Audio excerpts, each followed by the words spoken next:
Hey everyone, welcome back. So we've looked at Star Trek Adventures 2nd Edition via the Quickstart, then the Starter Set, and now we're going to look at the Core Rulebook with the Deluxe Edition here, and the Game Toolkit, as they call it, which I have mixed feelings about. We'll get to that later. I'm going to go through what the Core Rulebook and the Game Toolkit add to the equation of the STA, GM, or player when you're coming from the starter box from the Quickstart. And of course, character creation is the main thing, but there are a number of others that are added to your bag of tricks when you're trying to run or play in the game once you get the Core Rulebook. So we'll go through that. If you want to know more about the mechanics, I refer you back to the Quickstart video if you want to just look at the character-based mechanics, and the starter box video where I go over the Starship combat as well. That is all pretty much unchanged in here. There's just more options, which I'll point out as we go along. So without any further ado, we'll put the Game Toolkit to one side for now, and we'll deal with that later.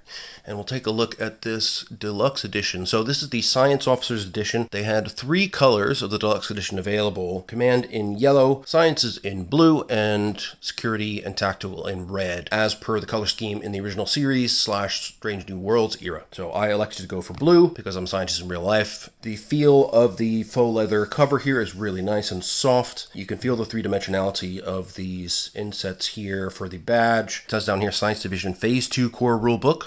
2nd edition. Interesting way of saying that. Some numbers down there, which may or may not mean something. I'm not entirely sure. Got a few bit of decorations around here. On the spine, you can see the Federation logo taking off at warp speed there along the spine, which is cool. You can see the thickness of the book itself. It comes with 3 ribbons to hold your place, which is nice. The binding seems pretty solid. I don't know if it's sewn. It does feel, though, like it's going to last a good long time. It's about 380 pages, I believe. On the back, you can see it says, Explore strange new worlds, seek out new life and new civilizations. So it's a really nice package. Would I say it's worth £80, which is what it cost me? I'm not sure. It depends on your level of how much you value collectability and how much you value Star Trek Adventures as a game line. I think nothing added gameplay-wise to the Collector's Edition. In the past, with Infinity 2D20, for example, the Collector's Edition actually had 16 more pages than the regular Core Rulebook, so it was really worth it. In this case, the contents are the same. It's just about the look, and it's another £30 more than the regular book. So if full leather cover and this lovely look and feel is worth £30, then I say go for it. So with that out of the way, let's take a look inside. Right inside here on the end papers, we see a lovely map of the alpha and beta quadrants. So this is where most of the action happens in Star Trek. So we see the Gorn hegemony down here, just to the south of the Klingon Empire, which stretches quite a bit here. To the north of that, we have a bit of Federation squeezing in between the Klingons and the Romulan Star Empire, where of course we have the neutral zone separating us from them. There are many, many star bases along there on either side. Then we have the Tholian assembly mysteriously tucked off in the corner back here, and the general Alpha Quadrant bits and bobs out here, the Ferengi, the Badlands, etc. And they give you a nice legend here, what the different border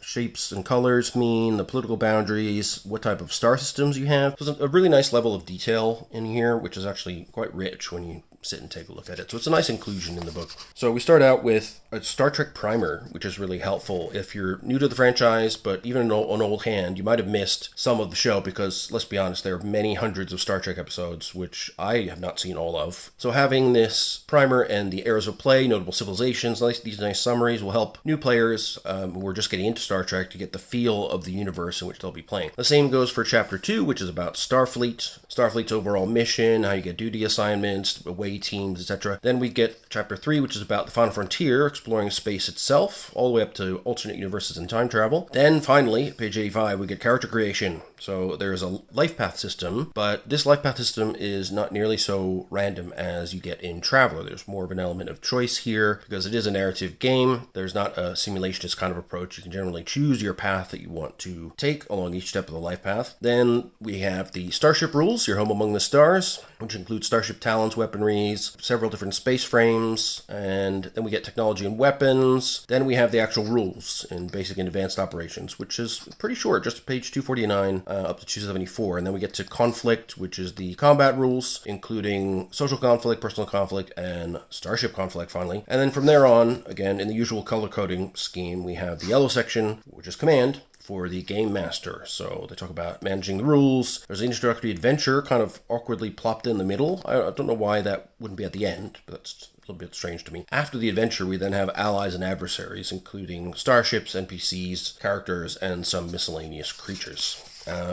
In the beginning, we have a nice little intro from Jin Johnson, the Star Trek Adventures project manager. You'll have seen him if you have seen the STA podcast hosted on the Studio Tembo YouTube channel, which I will link in the description. It's well worth taking a look at the videos they have. They often talk in depth about new supplements, interesting for fans of STA. And then we talk about the basics of STA as a role-playing system. We see that Commodore Nella Zen, who we met in both the Quick Start and the Starter Set, is going to be our guide through the sidebars as we go through the book, which is a nice little touch. You will notice, though, that we've completely ditched the LCARS style of the first edition Core Rulebook. So the LCARS interface was a hallmark of the Next Generation era of Star Trek, and that first edition rulebook, the interior was all built around an LCARS visual format, so it felt very Star Trek while you're reading it. This version of the Core Rulebook is more readable, just objectively speaking, but it doesn't feel particularly Star Trek-y to me, and that is a bit of a shame. One of the things I enjoyed about STA is that there's a clear love for the franchise by everyone working on the line, but I feel like the books now look a bit generic sci-fi game number 473. And this is Star Trek. I would like to see that LCARS kind of vibe, or something that really puts you in a mind of the original series with bright primary colors and dots and knobs like they had in the TOS character and ship forms in first edition, all that kind of stuff in the Klingon rulebook that brought you into the Klingon mindset. We're totally missing that here. It's just very readable, very well laid out, but very generic kind of formatting. We just get little occasional Federation symbols and stuff to remind you that it's Star Trek, but the fonts, the layout don't actually do that for you. So this is basically what is role-playing, what's canon, does it matter? Not really. They characterize Star Trek as being character-focused storytelling, and I agree to that to a certain extent, but also as much as the relationship between, say, Kirk and Spock has been so critical to the history of the franchise, or the relationships between, say, Picard and Data and Riker, all these relationships have blossomed in the minds of fans and helped us connect to the story at hand. There are a lot of fan favorite stories that also have to do with the situations they face. So spatial anomalies or unknown species. I mean, one of the fan favorite episodes is Darmok, where yes, Picard is featured, but the real story is about communication through the barriers of a completely different style of communication offered by the Temerians. So I feel that it's selling Star Trek a little bit short to just call it character-based storytelling. I think it's also science fiction. I mean, the science element does come into it. A lot of fan favorite episodes do directly relate to looking into the future and the technology that they work with and the problems that it can create. I can see that as an RPG, obviously you need it to be driven by the characters, but they also need to be facing the challenges that you would face in a Star Trek regime, and that would include, to me, a lot of technical problems, a lot of spatial anomaly type problems, and those are certainly allowed for in the rules, but this section, I think, could have been expanded a bit to really get you the full vibe of what Star Trek is about, in my view. Well, you need to play, we already know this, a bunch of D20s and that's it. Some tokens for momentum and threat, note paper, and your character sheets. Your GM will need rule references, and they go here into the core mechanic, which, in case you don't know, so the minimum roll, you roll 2d20 for a skill check, and you're looking to roll at or under the total of the relevant attribute and department from your character sheet added together. So you add those two numbers together, you need to roll equal to or under that on a d20 to get a success. If you get a 1, that's 2 successes. If you have a focus that applies to that particular task, which is something that you create while you generate your character, then any number that you roll at or below the department value, which ranges from 0 to 5, generally speaking, that will give you a critical success or 2 successes. So having a focus expands your critical range. If you get a 20, you'll get a complication, so you can have successes with complications, which is always nice additive into a narrative type game. So simple system. What makes it exciting is that when you get extra successes, you can bank them as into a group resource called momentum, which allows you to do things like buy extra dice for future checks, or increase damage on an attack, or do various other things that are outlined later in the rules. And that will help not only you, but the rest of your team. And Star Trek being intensely focused on the teamwork and the capability of a Starfleet crew or Klingon crew or what have you, I think it fits very well the Star Trek vibe. So that's the basic mechanics. If you want more, as I said, check out my videos on the Starter Set and the Quick Start for all the details, but I won't go into that much detail about the rules in this video. So they outline the rulebook structure, which we've kind of already been through as well. And then we get into the Star Trek primer. Lovely imagery throughout, I have to say. I love the artwork. So it's very Star Trek, what we have right here. An away team, phaser out, tricorder out, trying to figure out what the hell's going on. So they get you right in there with the basics of what the Star Trek world is like. And we have some tidbits here from Ambassador Raymond Merton introducing you to the culture and economy and so forth of the Federation, which is a nice little touch. So they talk about the culture of the Federation, which is very varied with 150 different member species by the end of the 24th century. The economy, of course, has always been a fascinating part of Star Trek because it's post-scarcity. There's no such thing as money anymore or poverty. Through technologies like replicators, you can pretty much make anything you want, including food, for a negligible cost. So the Federation provides for everyone, and it's basically a kind of post-scarcity communist utopia. That's the Federation way. They also mention in the sidebar here equivalent organizations for other civilizations that are not part of the Federation. So Klingons might join the Klingon Defense Force rather than Starfleet. They're sort of at least paying lip service to the fact that you may run different types of games, but the core assumption of the rulebook, basically, and they state this outright at various points, is that you're playing a Starfleet crew. And they talk about the use of money in the Federation, and basically that they use credits to trade with civilizations that use money, but they're not of use really within the Federation itself. They talk about the variety of spirituality and religion. So, for example, the Bajorans are in an interesting position because they know their gods are real. The prophets exist. They live in the wormhole. They've got a guy who can talk to them. It's not really faith-based in a sense because it's real. They exist and they get involved in stuff. The Klingons, meanwhile, they have a form of spirituality that's very much based on honor. You know, the honorable end up in the afterlife in Sto-vo-kor. If you're dishonorable, you end up in Grethor, which is their equivalent of hell. And this is really at the forefront of Klingon life and is mixed in with the veneration of Kahless, the founder of the modern Klingon state. Kahless united everyone under this idea of being honorable, and thus began the Klingon Empire. So it's interesting to consider that despite the fact that we're in a post-scarcity super future, spirituality and religion are still playing a major role. They talk about society, which is very multicultural and is facilitated by the Universal Translator. Federation worlds are allowed to govern themselves as they see fit, but within the boundaries of what the Federation considers acceptable. You can govern yourself according to local principles, so long as they fit in the broader remit of the Federation. They talk about the use of star dates, which changed, of course, between the original series era and the TNG era. A little bit about technology, so faster than light communication is possible, unlike in games like Traveler, because of subspace radio. And this is basically facilitated by a network of subspace beacons that are dotted all around Federation space and allow messages to get popped around the Federation very quickly. They talk about hologram technology and the holodeck, which, as I mentioned, is hilariously dangerous, but also an extremely cool method of recreation where you enter the holodeck and you can simulate any environment you want in pretty much perfect realism using a combination of holograms and force field projections that give you, that haptic sense of reality to whatever surfaces you're touching and stuff like that. And there's some more here about the Universal Translator as well.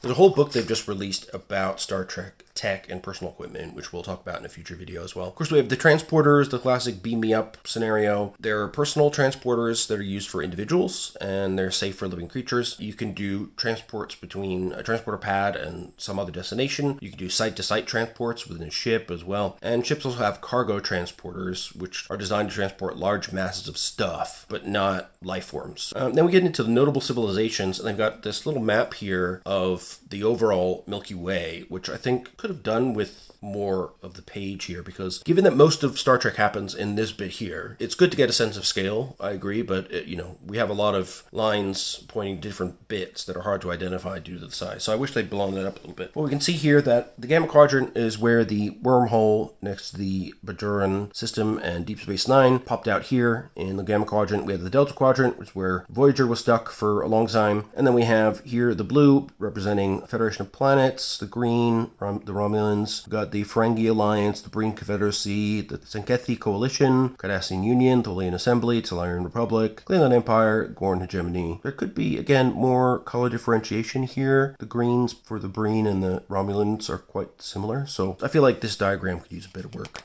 to make it a little bit more clear. But anyway, here we talk about the history of the Federation, how it started as a coalition of planets when Earth made first contact with the Vulcans. Then there was, of course, the Klingon Empire, who have their own history, and as I mentioned, so their home homeworld was unified thanks to Kahless the Unforgettable, who unified everybody under the belief that honor is the most important thing, and that allowed the Klingons to then become a rapidly rising power in the galaxy. They're often viewed negatively and as brutish and combat obsessed, but they have a very passionate, deeply felt way of life. And if you watch my video about the Klingon Core Rulebook for Star Trek Adventures 1E, you'll see there's a great foreword in that book that really summarizes that Klingons aren't just about punching and fighting. They are a passionate people in general. They're passionate about their music, passionate about who they are, they're passionate about Kahless and the beliefs that they've subscribed to. Yes, they do get a little bit punchy, but that's only because they care a lot about everything. So they're a very interesting civilization. That's why they've got a lot of screen time over the years in the franchise. They talk then about the history between the Federation and the Klingons. So we had the Federation-Klingon War, which eventually ended after about 80 years with the Katoma Accords, and that led to a full alliance between the two powers, which is why in TNG we got to see Commander Worf working on the bridge of the Starship Enterprise D, which is very cool. And they talk more about Klingons working together with other species here. And then we get into the Romulans. So they were initially a splinter group of the Vulcans, and there was a brutal civil war that led to them taking off. And the Vulcans, so at this time the Vulcan/Romulan species was similar to the Klingons. They feel their emotions very strongly, and the Vulcans decided to follow the path of logic laid out by Surak, who used logic as a means to control one's faculties and advance civilization. The Romulans didn't agree with it. They took off in a great diaspora and then discovered the Romulus system where they settled and discovered their own methods of discipline, which led to the Romulan Star Empire, which is very much focused on a very militaristic approach to other species. And so that has led to numerous conflicts. And then, not sure if this is a spoiler as such, but there was a great disaster that occurred in the Romulan Star Empire in 2387, which is spoken about a great deal in the Picard series. So for those of you who haven't watched it, I won't go into it, but if you want to hear more about that, go watch Picard and you'll learn more about what happens to the Romulans and why it creates shockwaves throughout the galaxy. And then we get into the Cardassians. So they're another interesting power that we got to know quite well in the course of Deep Space Nine, another TNG era series. They prided themselves on brutally efficient justice and an intensive and focused educational system, and that meant that anybody under their rule was dealt very harsh justice for the slightest crimes. And so a lot of people felt oppressed, of course, under this system, including the Bajorans, who were taken over and occupied by the Cardassians. But the Bajorans fought a resistance against the Cardassians for pretty much most of their 50-year domination of the planet. And then the Federation got involved, and eventually Cardassians signed up on the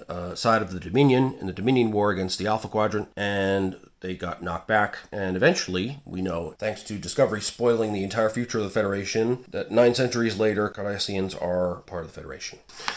Then we get into the Ferengi, who started off as kind of a goofball nemesis in TNG. They're obsessed with wealth. They have the rules of acquisition that govern their society, which tell them to get wealth and get more and more of it and how to do it. They also have developed a closer relationship with the Federation. And in fact, again, in the 32nd century, we find there were Ferengi serving in Starfleet at that time. And there was even a ship named after Nog, who we know from DS9, who was basically one of the first Ferengi, if not the first, to go through Starfleet Academy and become a captain eventually. Then we got the Orion Syndicate. So the Syndicate is interesting because they are not a government in the traditional sense. They are a criminal syndicate, essentially. They're a large-scale organization responsible for theft, assassination, trafficking goods, drugs, and slaves. And they were very, very powerful. They've been around for many centuries. Now, they allied themselves, like the Cardassians, with the Dominion during the Dominion War. That didn't work out too well. The betrayal of the Alpha and Beta Quadrants led to Starfleet getting pretty cheesed off and basically purging most of the Syndicate from their territory. And eventually, much, much later in the timeline, the Syndicate becomes something different, the Emerald Chain, which is a kind of sort of continuation of the Syndicate in a different form. Then we get the Borg Collective. So they, of course, were the big bads during the TNG era. They were found to have their base substantially in the Delta Quadrant, but they showed up in The Next Generation, TNG, in Season 2, thanks to a unwanted preview from a certain member of the Q Continuum. And we found that the Borg are a cybernetic race that assimilate those they encounter and make their biological and technological innovations their own, and would just assimilate entire worlds into their collective. And they have also very powerful technology, the ability to adapt to weaponry very quickly and resist it without effort after a couple of shots. And they have a galactic scale transwarp hub network that allows them to shoot from one part of the galaxy to another extremely quickly, faster than any conventional warp travel. They suffered interesting fate, which again, if you watch some of the more recent series, you can find out for yourself what happens there. Then we have the Dominion. So these were the culprits behind the Dominion War, of course. So this was a major event that happened over about 4 seasons of Deep Space Nine, where the Dominion was governing a huge sector of space in the Gamma Quadrant beyond the other side of the Bajoran wormhole. And they were very dangerous because they had genetically engineered super soldiers called the Jem'Hadar, whose entire culture focused only on warfare, and they were kept hooked on a drug called Ketracel White, which gave them nutrition and warped their minds to make them eternally loyal. They were supervised by the Vorta, who were very diplomatic but also ruthlessly manipulative, and they in turn were ruled by the Founders, who also known as the Changelings. And we had a good Changeling in Odo, who worked on Deep Space Nine himself, but the Changelings on the other side of the wormhole were bad seeds, and they created great paranoia and chaos during the Dominion War as they took the place of highly respected figures in the Klingon Empire, the Federation, the Romulan Star Empire, and caused all sorts of havoc. And so that was what led to not only the Federations and the Klingons, but also the Romulans to band together and fight back against the Dominion and ultimately put a stop to their incursion. There were other species that they were connected to as well, like the merchant species, the Karema. The Dry were scientists skilled in the art of genetic manipulation and cloning, and they were the creators of the Jem'Hadar. And we got some other civilizations too. The Tholian Empire, they're pretty formidable, and they're completely non-humanoid. The Tholians are a silicon-based species, not carbon-based, and in their natural environment, they live in temperatures in excess of 207 degrees Celsius, and they prefer to remain distant from their neighbors, but unfortunately, they have some really highly prized resources in their colonies, which does lead them to some conflicts. We got the Q Continuum, of course. They are omnipotent energy beings who have transcended beyond the need for mortal flesh, and they live in a parallel reality known as the Q Continuum. Then in the Delta Quadrant, the Voyager found a number of new species like the Hirogen, the large humanoid hunters, the Kazon, who controlled a lot of territory, the Vidians, who stalked the quadrant to steal organs to stave off the plague ravaging their species, and the Talaxians, who were good cooks, basically. Towards the end of the 24th century, we had the Packlets, who we saw a lot of in Lower Decks. They are basically considered pretty simplistic and dumb, but their development was rushed by outside influences. They discovered a lot of external technology and other civilizations' vessels and tech, and they built some pretty powerful vehicles, and they do have a lot of firepower and cunning. More dangerous than they might appear. Then we get into the different eras of play, the main eras that have appeared on screen, some that may not have appeared on screen but that you could play. Firstly, they get to 2199 and prior, so that's the birth of the Federation era. So you could even play in the Coalition of Worlds era, which would eventually become the United Federation of Planets, but wasn't yet. And they give you some more background about this era. They talk about the principle of IDIC, infinite diversity and infinite combinations, which is one of the key concepts of the Federation. And they give you some tips on why you might want to run this era. So if you want simpler tech in the campaign, you like first contact stories, you want curiosity as an exploration as a main driving force, if you want to play a more present day story, a story that more speaks to how we live today a little bit more. There's a nice 2-page spread here about technology throughout the centuries, so from 2199 and before, all the way up to the 32nd century. There's a big gap here from 2500 to 3099. So we don't know really what happened then, because Discovery skipped directly from the 2200s to the 3100s, so we don't really know what's going on there. But there's more detail in the eras, of course, that were on screen, including particularly the TNG era and the TOS era. Then 2200 to 2299 is exploration and expansion, so here we have the time of the original series and Strange New Worlds as well. This is a good era, apparently, if your group wants to engage in diplomacy and espionage, so there were still tensions at this time with the Klingons. The war had not come to an end yet. If you want to explore curiosity, you want to explore war stories with the war against the Klingons, if you enjoy weird new science concepts being discovered regularly, and if you enjoy exploration for the sake of it, because that was the Enterprise's original mission, the 24th century, 2300 to 2399.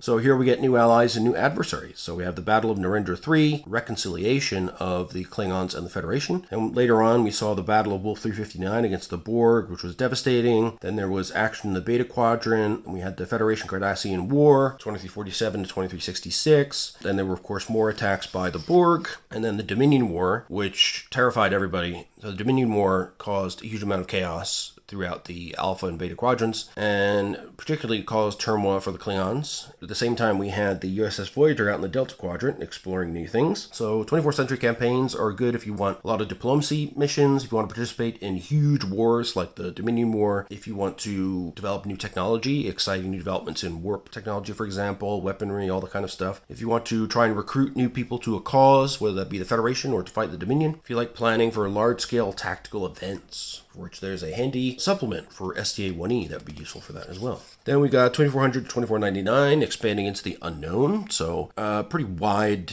era that is not fully covered. There's a bit of it covered in Star Trek Online. So we know that the Romulan Star Empire enters troubles during this time and eventually becomes the Romulan Republic. And campaigns in this era are good for strategic missions, reverse engineering advanced technology like the Borg tech that came back with the Voyager. If you want to engage with new civilizations, and if you don't want to be too hampered by canon events. 2500 and beyond is like that, but even more so. There is some stuff happening in canon at this time. In the 26th century, there's the Temporal Cold War. A temporally sensitive species known as the Sphere Builders learned of their imminent defeat by an alliance led by Starfleet and started a war across all time and space. About a dozen species were involved, and time was messed with, and it's basically believed that the Temporal Cold War is still happening and will always happen, even though there was a temporal accord that put an end to the war in theory, but basically throughout time this war raged and is always in the background somewhere. In 31st and 32nd centuries, where we saw things happening with discovery, we learned about the burn in the 31st century, where basically almost all of the lithium in the galaxy became unusable, and 75% of Starfleet vessels were destroyed or just lost in the emptiness of the void of space. That leads to the gradual reunification of the Federation. There's a lot of interesting opportunities there if you don't mind the fact that in 900 years technology is not that much more advanced, and in some ways less advanced than it was in the 20th century, which I found a little bit strange, but never mind. You might want to run this era if your group enjoys strategic missions, if you want to reverse engineer advanced tech, if you enjoy engaging with new policies, and if you don't want to be hampered again by canon events. So there's a little bit that happened in Discovery in this period, but there's a lot of open space for you to play in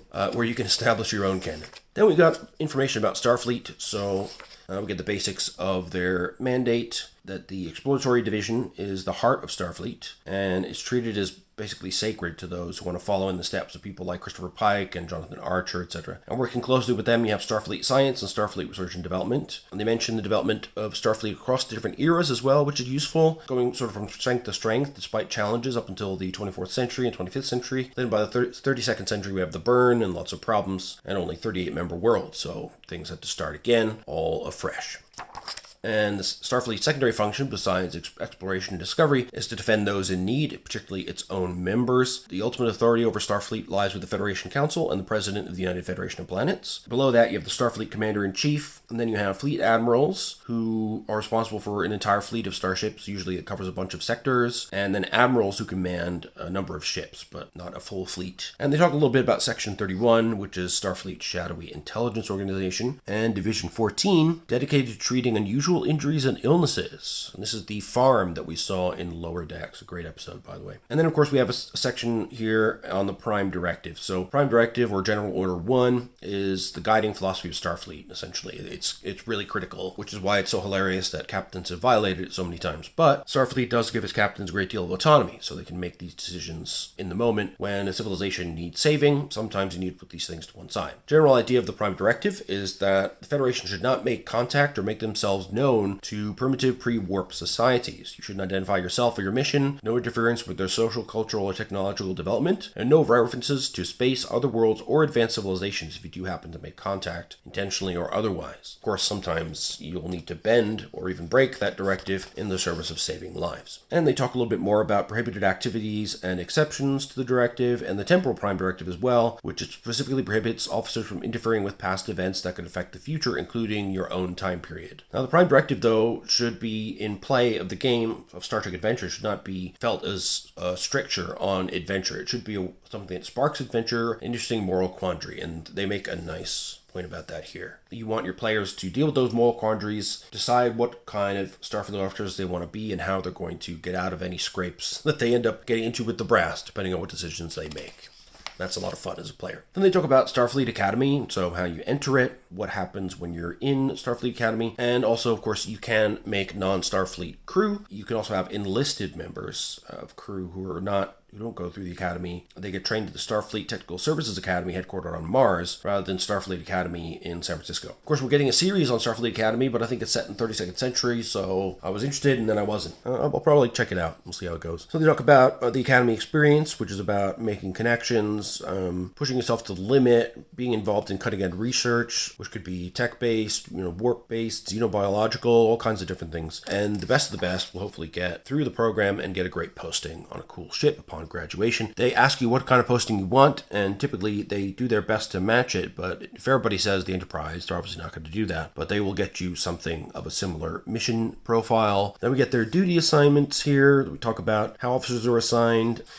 Then they talk about long duration missions. Advent of new technology in the 24th century made the 5-year mission a thing of the past, because now we had holodecks, we had replicators, so ships could stay abroad in space for a very long period of time and be totally self-sufficient. And they get into the quarters. We see a nice little snippet of lower decks life here, the communal living of lower decks officers. But senior officers and those with families have private quarters and a small suite, and the captain and XO have their own suite with a day cabin, sleeping cabin, a refresher, which is the space bathroom, office area, living area, and dining room. Guests and VIPs also get special quarters in the upper decks of the ship, but if you're a visiting cadet or junior officer, you'll be expected to bunk with those in the lower decks as well.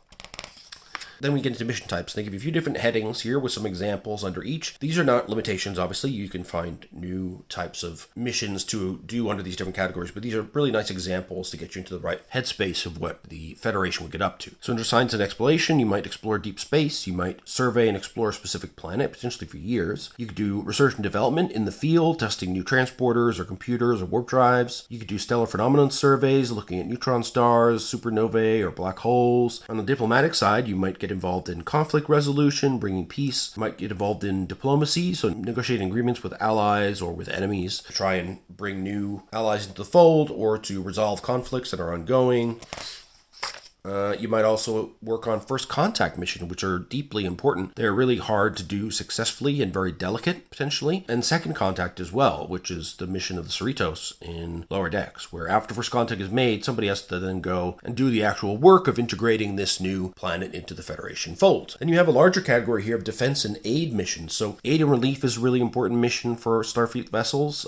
There's entire classes of ship developed entirely for providing medical aid, helping refugees get to safety, preventing disease outbreaks, delivering food during a famine, etc. Escort missions are also important, where VIPs might need to travel through potentially hostile areas of space, or you have particularly valuable cargo that needs protecting. Patrol missions are key as well, especially for difficult borders like along the Cardassian and Romulan fronts, or dealing with potential invaders like the Borg or pirates from the Orion Syndicate, the invasion of the Dominion, and so forth. So constant patrols are key to make sure that Starfleet is aware of what threats are coming their way. Support operations are critical as well. The Federation has loads of starbases, deep space stations, outposts, facilities, and colonies, and they require re-ups of supplies and all that kind of stuff, and that needs to come from ships. They need to be brought that stuff physically. And you have tactical missions where that's a direct military type action where you'll need to engage with a potential threat to defend the Federation. Protocol mandates that you use minimal force in engagements as much as possible, and you should avoid collateral damage, protect as many lives as possible, and try to avoid triggering an interstellar war. Generally a good idea,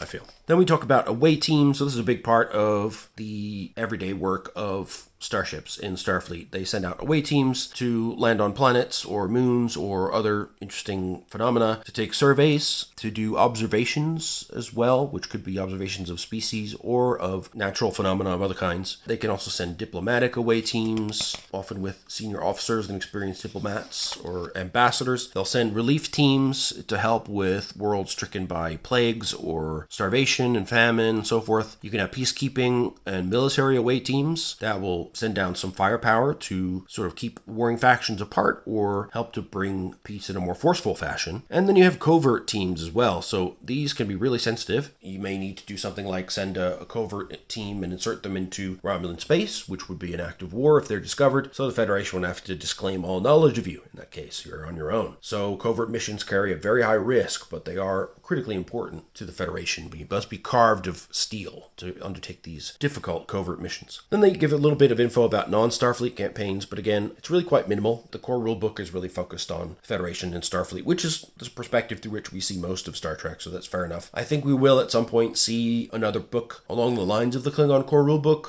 where we have an expansion on the other civilizations you can play in the core rulebook, but we don't know nearly as much about their culture. Page limitations alone being that talking about the Federation takes a lot of time. Then we get into what happens in the Final Frontier, what you encounter in space. Then they go through each of the different classes of planets. The Class M's are the most often investigated and most immediately important when a ship's exploring a new system, because these tend to be the most hospitable to carbon-based life. Pretty reasonable gravity, acceptable breathable atmosphere, and a temperate climate. You can see a lovely blue-green marble here, Earth-like, and Class M. But then we have Class D, which are basically asteroids or moons, and they tend not to have an atmosphere, but they can have a lot of interesting resources. Class H, there's only a handful of these, and these are hot and dry planets, like Arrakis, sort of, with very little surface water, and they're quite hazardous to live on, but it is possible, just about. Class J is the gas giant category. Their massive and dense atmospheres can be very dangerous, and there's also a lot of high temperature hazards because of fast-moving air in the upper layers of the atmosphere, and there's a lot of radiation as well. Class D planets may have Class M worlds orbiting around them as moons, though. That's been seen more than once. Class K, they have a solid surface, unlike a gas giant, but they're impossible to survive on without terraforming. So there may be an atmosphere, but it could be crushingly heavy, 10 atmospheres of pressure. The temperature range will be very unfriendly, like minus 100 to 0. To make a livable colony in this kind of planet, you'd need a lot of work done to make it livable.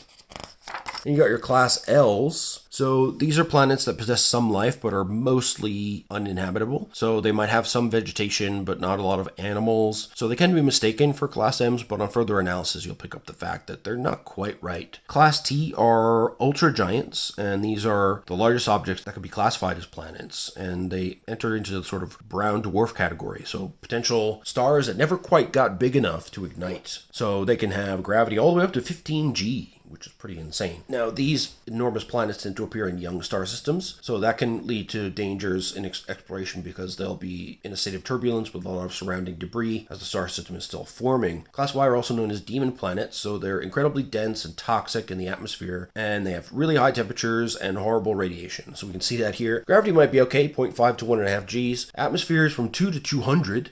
A little bit too much pressure there. And temperatures from 40 to 800 degrees C. There's no advantage or possible reward worth the risks on a Class Y planet, is what it says straight up. Then you have your planetary anomalies. So these could be, like here we see a planet that looks artificial. It could be planets that seem to be worthy of further evaluation, even though they have unusual characteristics. There's lots of worlds within or between these categories that would be worth exploring in a Star Trek adventure scenario. And then we have key life forms and potential encounters that you might have while you're exploring. So you might find predatory and aggressive creatures you have to deal with. You might find unique life forms, which could be non-humanoid or non-carbon based, like the Tholians, or creatures like the Horta on Janus 6, which were also silicon based. Or you could even find spacefaring life forms that live in the vacuum. Gormaganders, spaceborne whales, they live in the vacuum of space. And the crystalline entity lives in the vacuum of space as well. There was, I believe, a space amoeba in the original series. So there's a few spaceborne life forms that don't need an atmosphere to survive. And we have our space-based phenomena, so these are often part and parcel of the stellar life cycle, which they outline in very rough terms here. There's more substance to it than that. I recommend, if you want to get into the real nitty-gritty of star systems and stellar life cycles and planetary life cycles and types and exoplanet studies, check out the World Generation Handbook for Traveler. I'll do a video on that in the future. It's a fantastic book which has all the latest science and really covers it in great detail. We do have some nice work here on the basics of stellar classification, Hertzsprung-Russell diagram,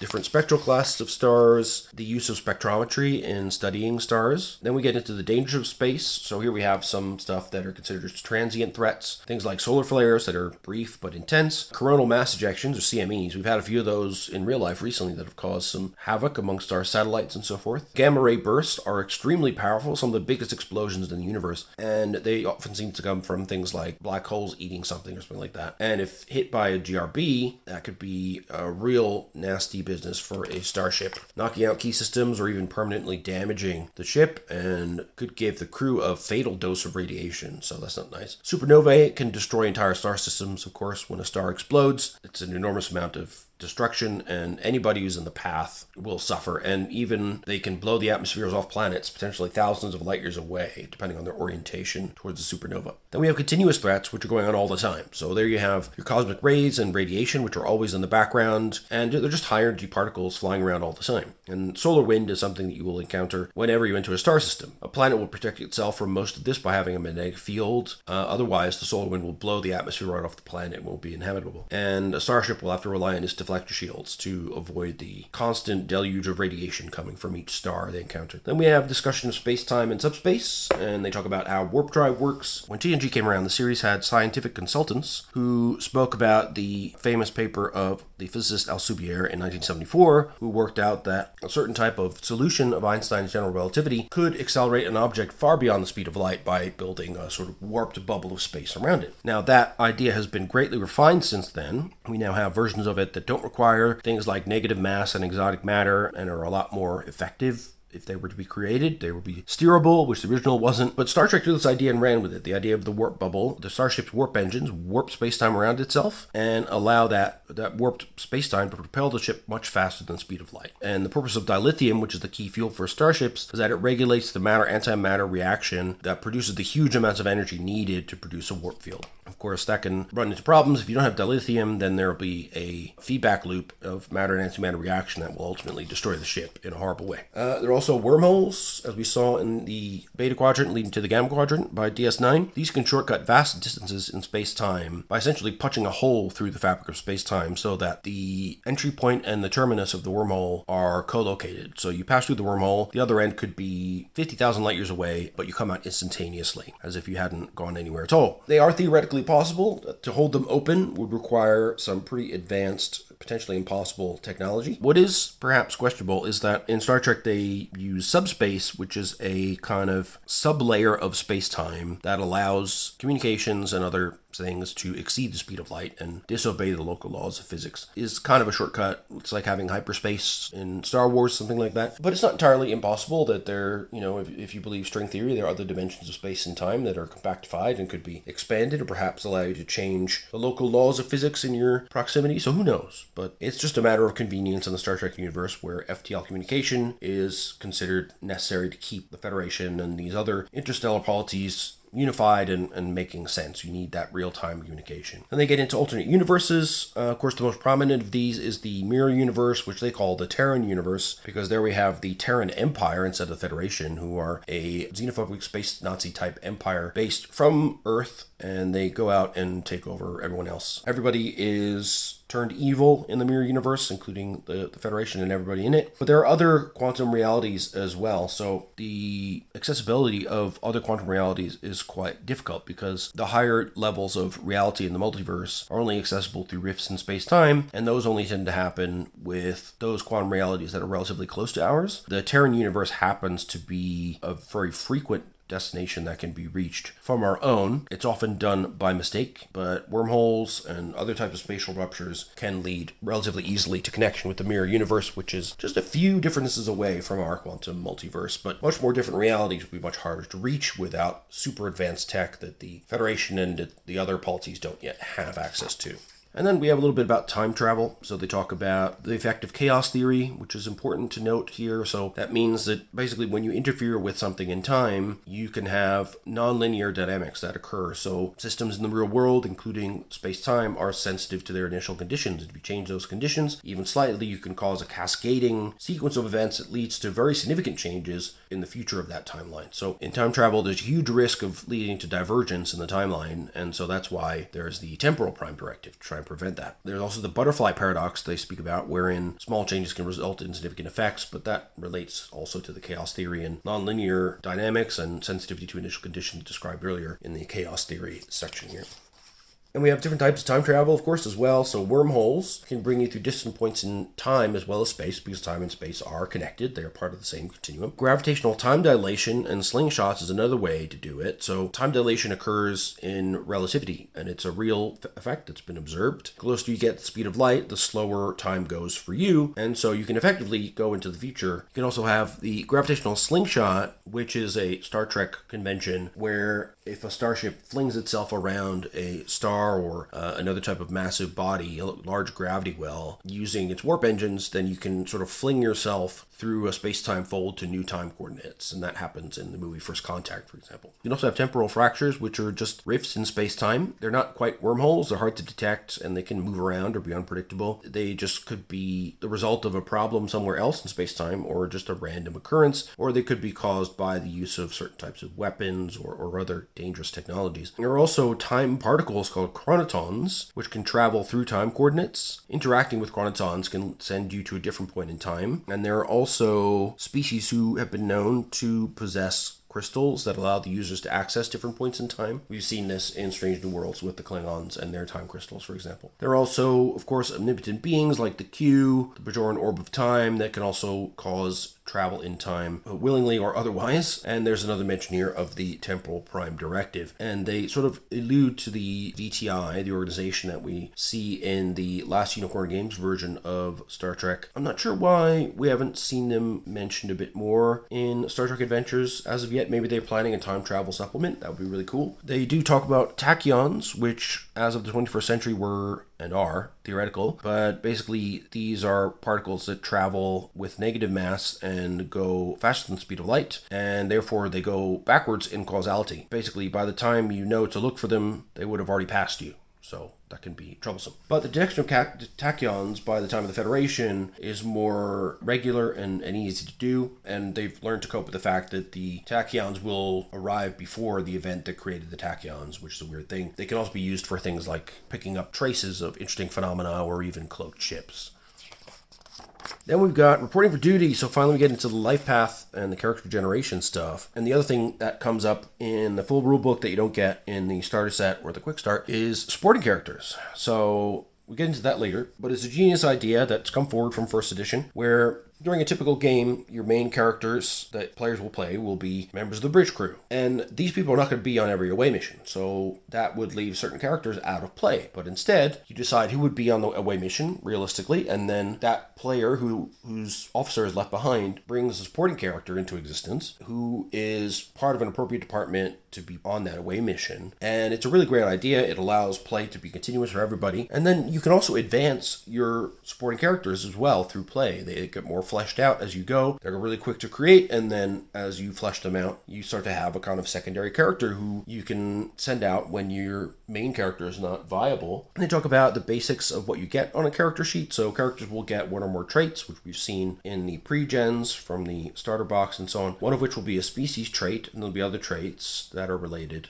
to who they are, what they do. They should also have values. So these are short statements that describe the attitudes, beliefs, and convictions of the character. They're not opinions, but they're your fundamental kind of morals and ethics and what drives your behavior. And they give you some tips about what kind of values you should have, in particular one that causes you trouble and holds you back in certain situations. And these are useful for helping you get determination points back. Then there are values that are helpful to you, which represent you at your best. And these create opportunities for you to spend your determination. You can also have values that contradict each other, and that create moments of drama during the game, which can be quite fun to role play through. They also have their attributes. And here we have a really nice setup here. Each attribute is described in detail. We have control, daring, fitness, insight, presence, and reason. Each of them are outlined as far as when you might use that attribute for certain types of tasks. It's a very handy reference for players and for game masters. So it gives you a great idea of how to adjudicate and assign attributes for a given task.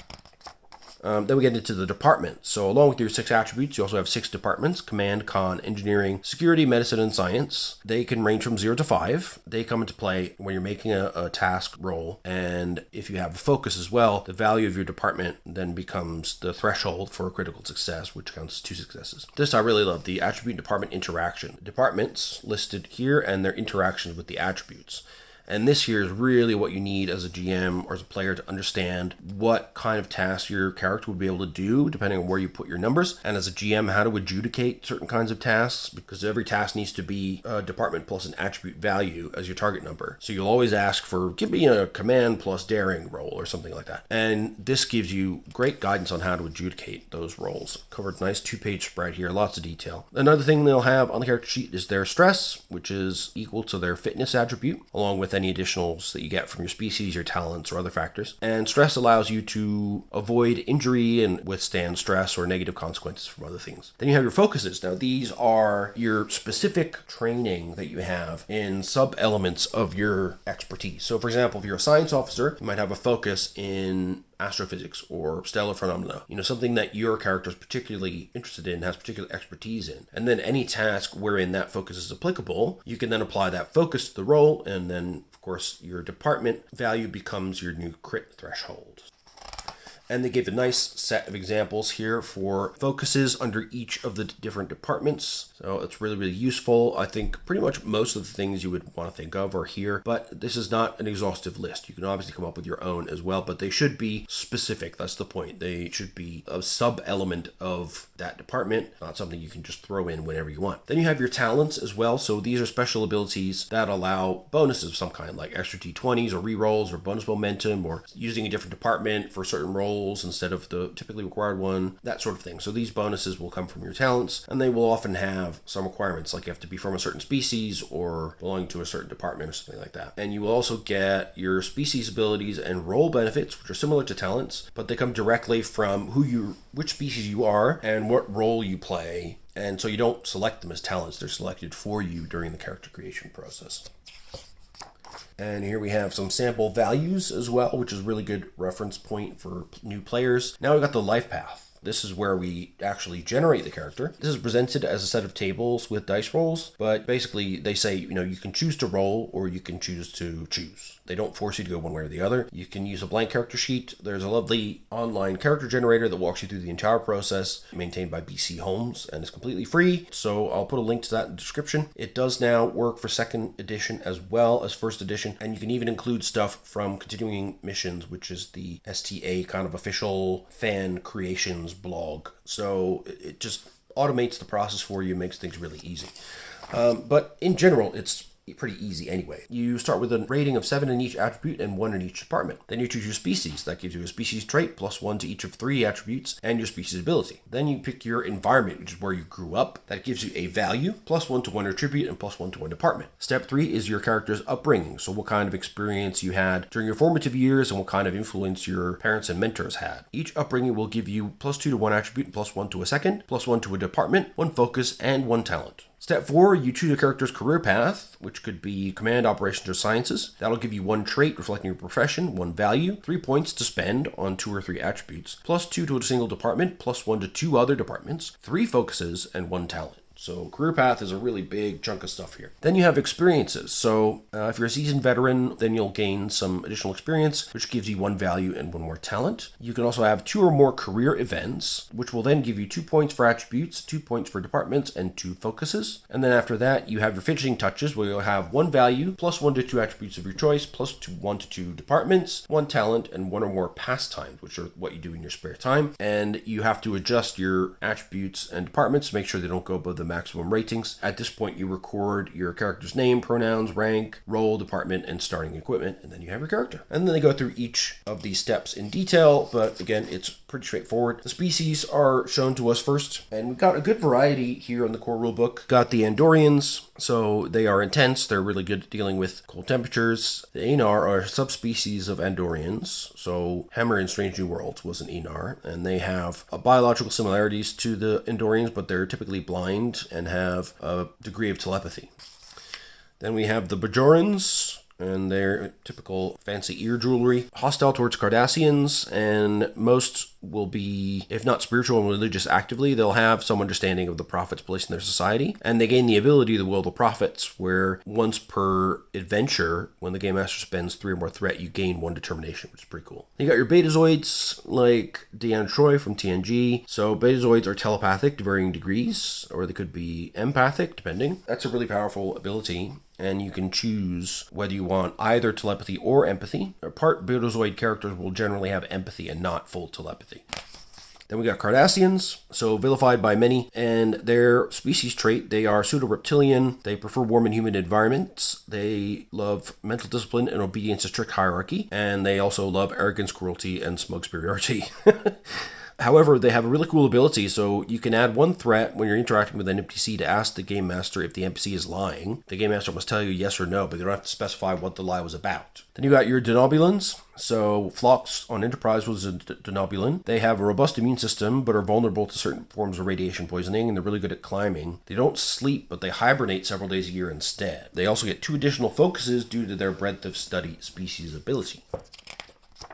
Then we got your Ferengi. They give some example rules of acquisition, which is a lot of fun. So Ferengi physiology, they have exceptional hearing, a lot of resistance to common diseases, but intense sounds can inflict debilitating pain. They have unusual brain structures, so telepaths generally can't read their minds, which makes them, again, really good at wheeling and dealing. And they regard the accumulation of wealth as the highest virtue. They're very good negotiators. They also have the Great Material Continuum species ability. So once per session when getting additional equipment, you can reduce the opportunity cost by 1 to a minimum of 0. Then you got your humans. What I like here is that humans in D&D and lots of other games, they're just your bog standard, nothing special. But here, humans have traits. They have the human trait, they're adaptable and resilient, ambitious, but they can also be reckless, stubborn, and irrational. They also have an ability, Faith of the Heart. When you use one of your values to spend or gain determination, you can also add 1 momentum to the group pool. So I love that. Humans actually have a species ability. They're just on the same footing as everybody else for once. Then we got the Klingons. They have unforgivably used the Klingons from Discovery, which makes me want to throw this book in the garbage. But nevertheless, the Klingons are cool. They have a reinforced skeleton and many redundant internal organs. They're very robust and resilient. Their species ability of Braklul gives them 1 protection, which stacks with any armor that they wear. Whenever somebody attempts first aid on you, they can re-roll a d20. You're easier to heal because of your robustness. Then you've got the Orions. Similar environmental tolerances to humans and are well accustomed to interstellar travel. They tend to be thieves, pirates, and illicit traders. They have the never at face value species ability, so they can add 1 threat once per scene to ask the game master a question as if they had spent momentum to obtain information.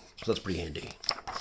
Then we got the Romulans. So if you want to, you can be a Romulan in this game, which is cool. They're much like the Vulcans, but subtly different. They prize cunning and strength of will and are highly distrustful of outsiders. Their species ability, in fact, is paranoia. When an action scene begins, if the game master wishes an adversary to take the first turn, they must spend 1 threat more than normal. So that's because the Romulans are always on the lookout for a betrayal. Then the Tellarites. Keen sense of smell and hearing, excellent spatial awareness, high tolerance for many drugs, toxins, and inebriants. And they have the species ability Sturdy, +1 protection against stun attacks only. When they suffer a complication that represents a physical hindrance or being stunned, dazed, or disoriented, you can take 1 stress to ignore it, and an associated trait. It's cool. Then you got your Trills, like Commodore Nella Zen herself. The Trill are resistant to parasites and similar intrusion, but they have strong allergic reactions to insect bites and venoms. Joined Trill can find using a transporter to be uncomfortable, and their physiology can be difficult for non-Trill species doctors to deal with. They have the Patient ability, so when they succeed at a task where they purchase 1 or more d20s, they can generate 1 bonus momentum for each d20 purchased, but they can't save it, they gotta use it right away. We got the Vulcans, so they have a naturally high tolerance for extremes of heat and dehydration. They have secondary eyelids to shield them from blinding light. They have very keen auditory and olfactory senses, and they're about 3 times stronger than a human of similar size and weight. And they have the mental discipline species ability. They need training to use their psychic capabilities, like the mind melt, and your maximum stress is based on your control rather than your fitness. You can suffer 2 stress to avoid suffering any trait that represents an emotional state. However, if you become fatigued, you increase the potency of any such emotion-related trait by 1. So at their weakest, Vulcans will feel emotions more strongly than humans. And then we get into unusual or unique characters. So of course you can create your own species that could be from Star Trek canon or otherwise. You can also make augments and cyborgs by choosing the appropriate traits during character creation. And there are augment talents as well. Then in step 2 we have the different environments. So of course they give you our first D20 table for randomization here. You can be from another species world, a busy colony, frontier colony, your home world, isolated colony, starship or starbase, or roll again or choose. And they give you what you get from each of those different options, which are, they give you a value, an attribute, and a department to increase. Step 3, then you have your upbringing. So it could be agricultural or rural, artistic and creative, business or trade, diplomacy and politics, science and tech, Starfleet or military. And you can also choose whether the character accepted it or rebelled against that upbringing. It's pretty cool. And then they go through, again, each of these different options, what they do for your attributes, departments, focuses, and talents. I won't go into all the details here. It's more fun to discover by working through it on your own. Then your career path, which gives you a lot of stuff, as we mentioned before. You can choose randomly as a Starfleet officer, Starfleet enlisted, Starfleet intelligence, diplomatic corps. You can be a civvy physician, civvy scientist, civvy official, or civvy trader. Or if you want to pick a random Starfleet division, you can pick command, operations, science, experiences, or you can choose, of course. And they talk about these different career paths. So you've got your Starfleet officer on the command track and what that does for you, the operations track, the science track, then enlisted Starfleet intelligence and what they do for you, diplomatic corps, then your civilian physicians, civilian scientists, civilian officials, civilian traders. Then we get to your career experiences. So if you're a novice, you will have a value that reflects your character's inexperience and naivete in some way. You'll get a talent called Untapped Potential. You cannot have any attribute above 11 or any department above 4 while you have this talent. Whenever you succeed at a task for which you bought one or more additional dice by any means, roll a d20. If you roll equal to or less than the chosen attribute, gain 1 bonus momentum, but if you roll higher, add 1 threat instead. But once you get to anything higher than Lieutenant Junior grade, you will lose this talent as you're too then experienced. Experienced officers, they get the veteran talent. They will get a value that reflects their years of experience, and they get a talent called veteran. So this means whenever you spend determination, roll a d20, and if you roll equal to or less than your control rating, you immediately regain that determination. If you are Starfleet or military, you hold a rank of at least lieutenant commander or an enlisted rate of at least chief petty officer. Then we get your career events in step 6, which can be rolled randomly. Things like betray your ideals for a superior, breakthrough or invention, dealing with a plague, discovering an artifact, making first contact, learning a unique language, having a serious injury, maybe your ship was destroyed, or my favorite, transporter accident, which is always grim. And then they give you what each of these events do for you and your attributes department and suggested focuses. And there are a bunch of options here, of course. And step 7 is your finishing touches. So you get another value, you get some points for your attributes and departments. You should have 6 focuses by this point. And then you got to check your final details. So all of your attributes added together should add up to 56, and your department should add up to 16. And no individual attribute should be above 12, and no department should be above 5 at this stage. And then you will pick your personal details, like your name and age and all that sort of stuff. Your pastime, and they have some examples here: creative pastimes, crafts, knowledge, performance, self-improvement, or sports. Then your role, so that grants you a role benefit, and then your equipment, which will be a communicator and the additional equipment described on page 141. And so they talk about how to think about your personality character, their relationships they might have due to their experiences. And then we get into the role discussion. So there are different types of roles depending on the style of game that you're doing. Basically, they're assuming, again, that you're focused on the senior staff of a starship. If you're not doing that, you can probably skip this and replace it with some other style of getting your additional talent. Or you can devise alternative roles that make sense for your specific situation. So you got your service roles like commanding officer, your executive officer, operations manager, chief engineer, chief of security, chief tactical officer, flight controller, navigator, science officer, chief medical officer, ship's doctor, ship's counselor, communications officer, and these all give you role benefits. But there are other roles as well that could not necessarily be on a ship, but could be in other environments like a space station. Things like a bodyguard, an expert in some particular topic, an intelligence agent, a merchant, a political liaison, or a translator. Although with universal translators, that's not always that useful, but still. Then they talk about ranks. Depending on your career events and experiences, you'll end up with different levels of ranks, and these are the ranks that are given to Starfleet officers, and enlisted crew have a lesser list of ranks that are available. You start at crewman, work your way up to master chief, petty officer. For officers, you start at cadet and work your way up to admiral and fleet admiral at the top. And then we get into equipment. Every character will get a subspace communicator, and then every character has access to a tricorder, but you don't need to carry it all the time. If you're from the med division, you can have a medical tricorder, which does more specific scans for medical treatments and issues. All Starfleet and military characters will get a sidearm, so you'll get a phaser type 1 as standard, but if you're in security, you'll get a phaser type 2 instead, which are better. Military characters will get a phaser type 2 or disruptor pistol or something comparable. Civilian characters don't get a sidearm. Basically, a starting character will get a uniform, communicator, tricorder, a sidearm if you're Starfleet and or military, and tools according to your duty or role, depending on what you're doing. So then we have the option to create your character while you're playing. I can kind of see that being useful, I guess, if you're really indecisive about the character you want to play, but I would find that quite weird, personally, as a game master, if characters were like half defined when we were going in. I much prefer to have a session 0 where we all make characters together and make a crew that fits together simultaneously. If it's a one-on-one game, that could be different, or just, 2 players maybe, but with a full table, I would see that as being quite difficult to juggle as a GM, and for the players too, just, when do they determine these different things. But I'm glad nonetheless that the option exists. It gives you that extra flexibility.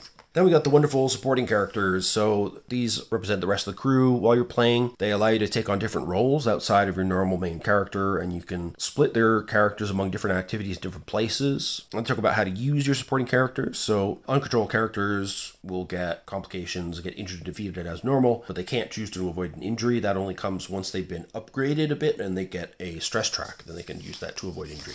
They talk about how to create a supporting character, so it's really easy. This part, I don't like the layout here because it says creating a supporting character, and then the actual process is over here. And here they talk about advancing the supporting characters, and it's very confusing. I get confused every single time. So supporting character creation is simple enough. It's a shortened process. You come up with a purpose. What's the reason for them to exist? Are they a diplomatic aide? Are they an engineer, a doctor? What are they? Then you give them attributes of 10, 9, 9, 8, 8, 7, arranged in whatever order you want. You choose their species trait, species ability, adjust their attributes accordingly. Then you give them departments of 4, 3, 2, 2, 1, and 1, arranged at whichever you want. Your highest department should match up with the department you chose in step 1, with their purpose, in other words. Then you choose 3 focuses. At least one of these should match up with their purpose. And then finally, you give them standard equipment, a name and appropriate rank, never above lieutenant, and they may often be enlisted rather than officers. Supervisory characters could also be created. So you would spend 2 points of crew support from your starship rather than 1 in this case. You give them attributes of 10, 10, 9, 9, 8, and 8. Departments of 4, 4, 3, 2, 2, and 1. 4 focuses instead of 3. They begin with a value and have 1 determination. And they also have a stress rating equal to their fitness. So they can avoid injury from the start, unlike a beginning supporting character. Now, supporting characters, when they're brought into an adventure and they've already been introduced before, they get an improvement. So you can give them a value. They can have up to 4. Once they have at least 1 value, they also gain a stress track and can then use that to avoid injuries and other consequences. You'd increase their attributes by 1. You can only do that once. You can increase the department once. You can give them up to 3 focuses, and you can give them up to 4 talents as well. So your characters start out really bare bones if they're a basic supporting character, and then you flesh them out over time as they reappear in the cast, which makes it feel like a television show. You get somebody in the background, they start getting into a few episodes, the audience likes them, the writers like them, and they start becoming part of the main cast. And eventually they could be promoted into the main cast. So yeah, it's a weird layout here. You go here to do the creation, then the promotion is over here, and then supervisory is over here. It should be completely rearranged.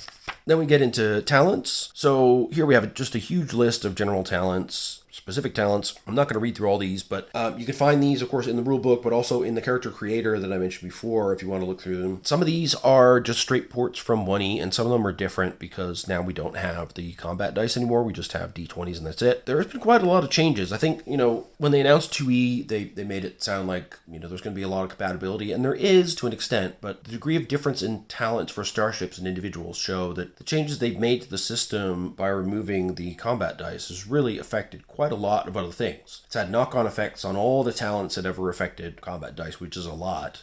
I would be leery about translating in play a 1E starship or character into 2E. I would want to spend a moment to make sure I get the right talents, that it's balanced right and rewritten in an appropriate way, or find something on continuing missions. I think 1E and 2E are more different than I expected. And you can see that as well with the guidance documents they've released for owners of the Division books, which were the most important character expansion books in 1E. So they've released 2E update PDFs, and they're each at least 33 pages long. Some of them are in the 40s. That's a lot of errata, you know what I mean? That's a lot of changes to read alongside the 128 or so pages of the book itself. It's not great as far as usability goes, so I really hope that they will consider reprinting the Division books as 2E from the get-go and not make us deal with translating all that stuff using the long PDFs and the long books themselves.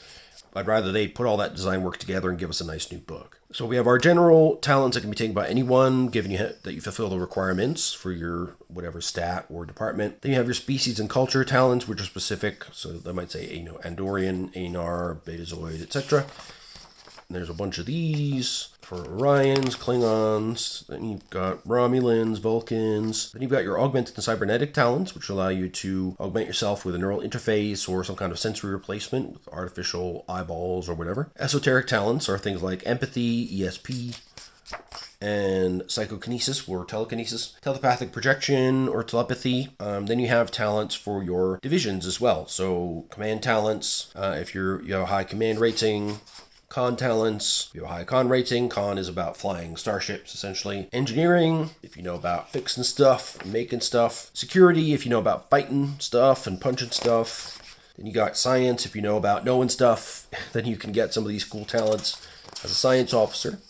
And we got, of course, medical talents as well. You always need a good doctor on any expedition, so make sure you get somebody to be a medical officer, or at least have one on standby as a supporting character, because somebody's going to get shot with a phaser at some point. Then you got a character development. So this was a sore point in the initial release of STA-1E. It was fixed up later on by the Klingon Core Rulebook, which introduced a method of character advancement that was then backported in a PDF to the Federation as well, and that worked well enough. I was quite happy with that. Now they've got that baked in from the start in 2E, which is nice. I'm glad they put that in the core rulebook. So you can have milestones, basically, which are events connected to your values that happen during a mission. You should keep track of these in log entries and which values they relate to. And if you used any of your values or challenge them during an adventure, you can make an adjustment to your character. So you can swap points between attributes or departments. You can replace one focus with a different one. You can replace a talent with a different one, or help a supporting character in their training. So adjust their attributes or departments, swap their focuses, talents, or whatever. So in any adventure, when you choose to use one of your main character's values, if you call back to a previous adventure where you did the same thing and describe how that experience affected your current decision making, then you gain determination, and you can place a tick next to the log entry, and then at the end of the adventure you will receive a milestone advancement. So that will allow you to make a change to your character, which would be one of the following things. You can choose a single attribute and increase it by 1, but not above 11, and you can only increase each attribute once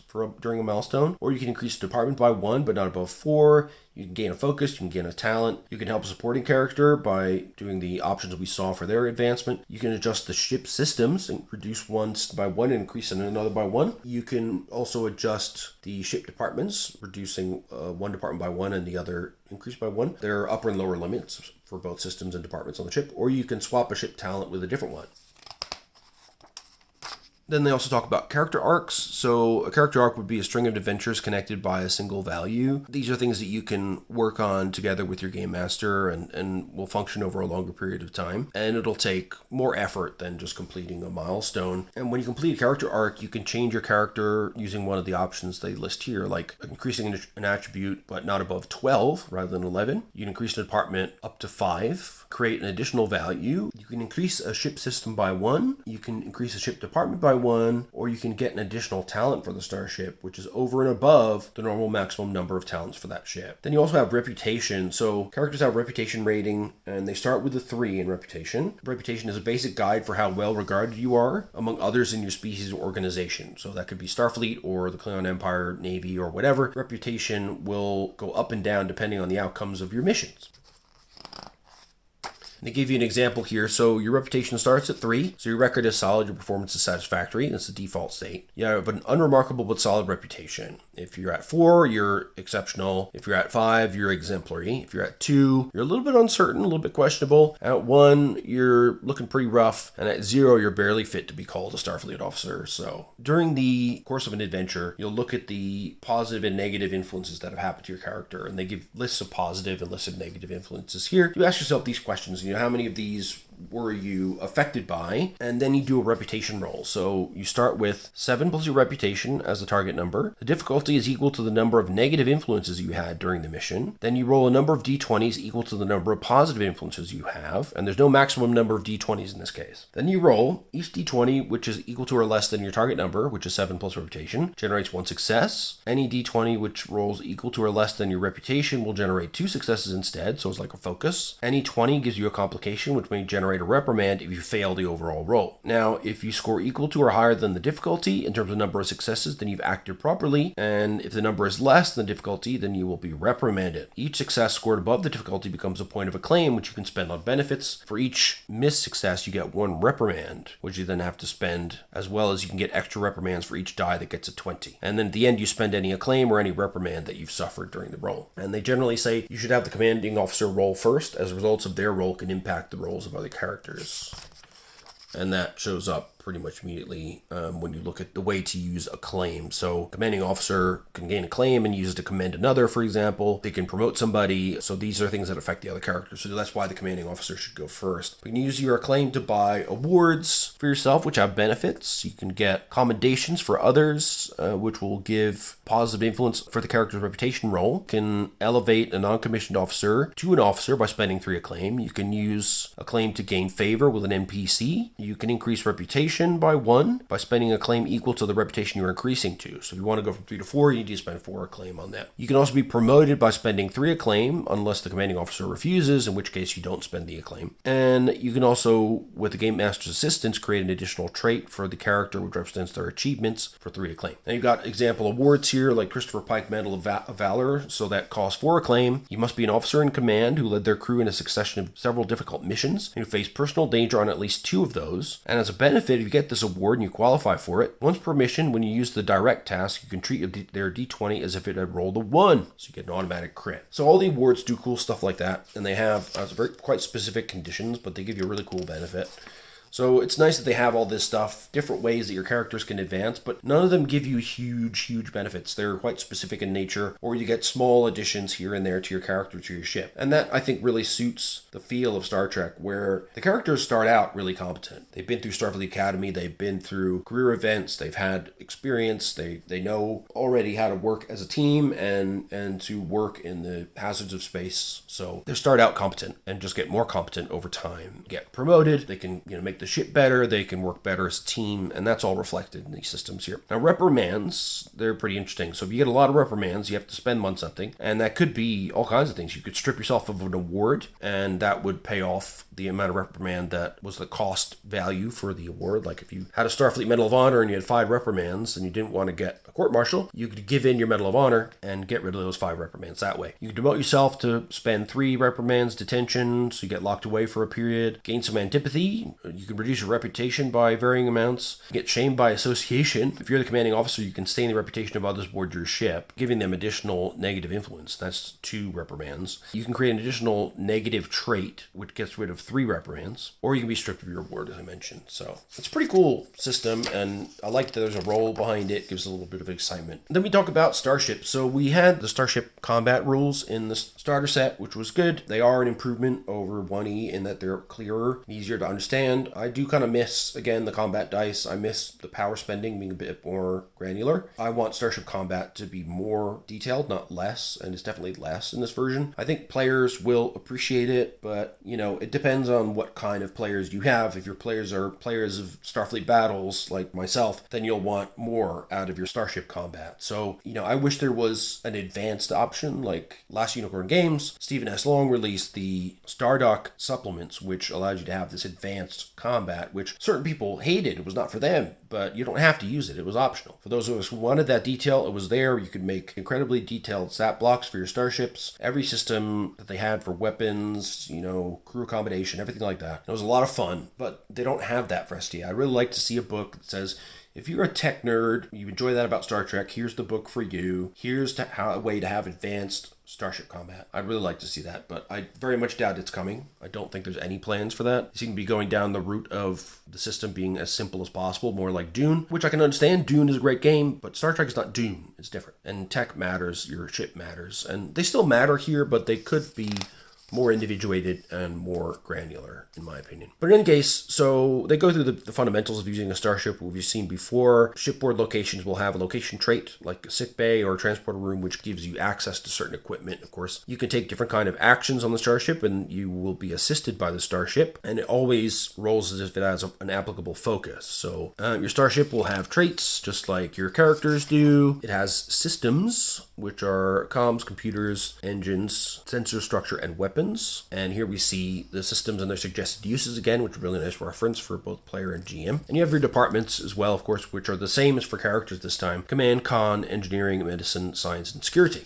Talk about starship scales as well. So 1 and 2 is for your small craft. The shuttles and fighters and worker bees are scale 1. Scale 2 is runabouts, Maquis raiders, and civilian vehicles. Scale 3 is where you start getting into proper starships. 4 is your Constitution class starship, your Intrepid class. Scale 5 is your Akira class, Sovereign class, etc. Scale 6, you have Galaxy class, it's a huge boy. The Jem'Hadar battle cruisers. 7, you have your Dederadex class Warbird from the Romulans or a Borg sphere. And at 8 and above, you have things like the Borg cubes, Voth city ships, and space stations like Deep Space Nine. So the scale has an impact and influences other ratings on the starship, like your resistance and so on. Then we have another lovely set of pages on system and department interactions, so to help you adjudicate the actions the starship will take to support different things that you're doing. And then resistance. So one thing that can trip people up if they're coming from 1E is that resistance here is done differently. So resistance for your starship is based on half the scale rounded up, plus a bonus based on the ship's structure rating, according to this table. You see some people online saying, the damage for the weapons is now fixed and it's so low and nothing ever gets through because the resistance is equal to the scale, but that's not the case. Resistance is half the scale plus a possible bonus if you have a high enough structure number. And you have your shields as well, which is equal to your structure plus scale and security, but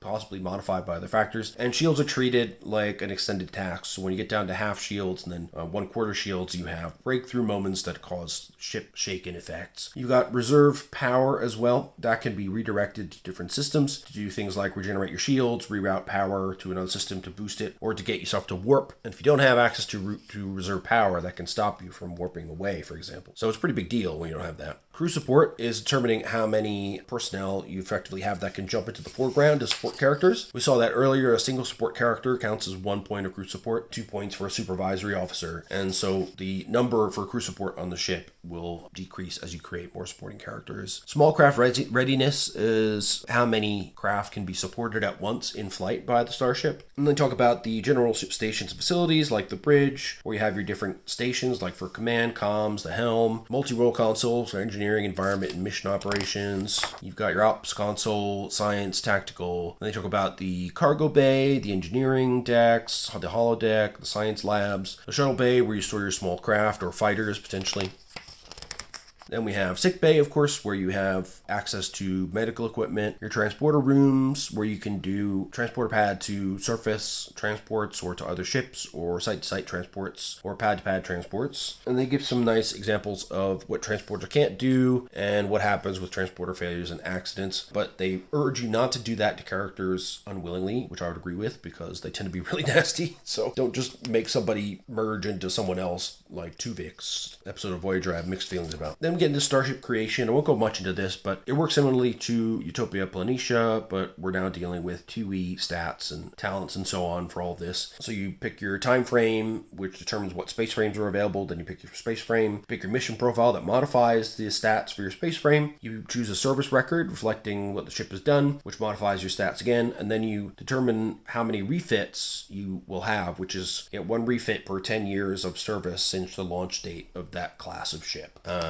So it's pretty easy to work out. And again, you can create ships on the BC Holmes character creator as well. So this is all pretty easy to do. Ships have their own talents, and of course they have their own traits. And you'll need to know their scale, resistance, shields, crew support, what weapons they have available, and the arrangement of the bridge. So that should be decided by the group as you put together the ship. And of course, then you want to give the ship a registry number and a name as well. And here they have the space frames that are available.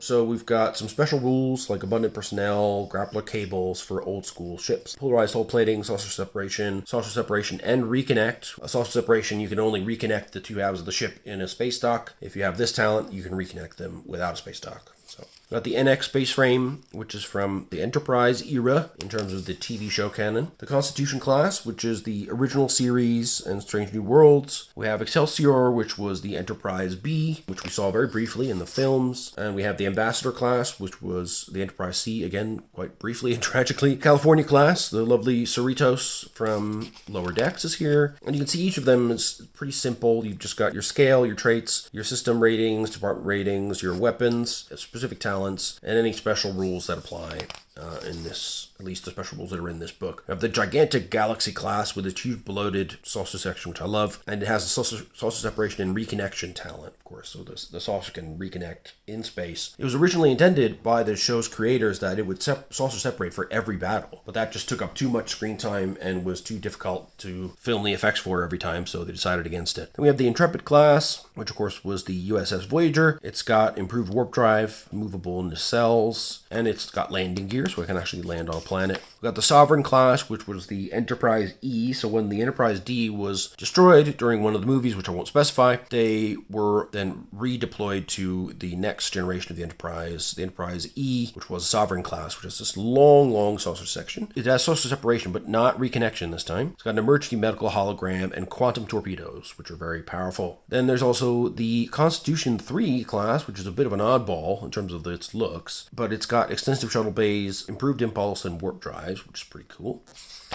And then we have a couple of non-Starfleet space frames. We've got the D7 battlecruiser for the Klingons, which have disruptor cannons along with phaser banks and photons. We've got the Burrell class bird of prey, which has a cloaking device, fast targeting systems, as well as landing gear going to a planetary surface. We've got the Tsalis, the Romulan bird of prey, which has a cloaking device as well and disruptor banks. And then we have the Dederadex class warbird, powered by a singularity, an artificial singularity. It's an enormous ship. Interestingly, it says scale 6 here, but they called it out as scale 7 earlier in the book. That's a mistake, so I need to check which one it is. It's really big in any case. So it's got a cloaking device as well as plasma torpedoes, which are unique to the Romulans in canon, and they hit a ship and then continue to do damage over time, which is very cool. They also have abundant personnel because look at the size of this thing. Look how many decks there are. It's huge. It's got to be size 7. I think it was size 7 in 1E. We've got the Gaylor class, which is thus far your only choice if you want to be a Cardassian crew. They are a Gaylor class battle cruiser with a disruptor spinal lance, which gives you additional damage, but it's harder to aim. If you're a Ferengi, you've got the Decorah class Marauder. So they've got phaser banks, an electromagnetic cannon, disruptor banks, and a tractor beam, and no torpedoes of any kind.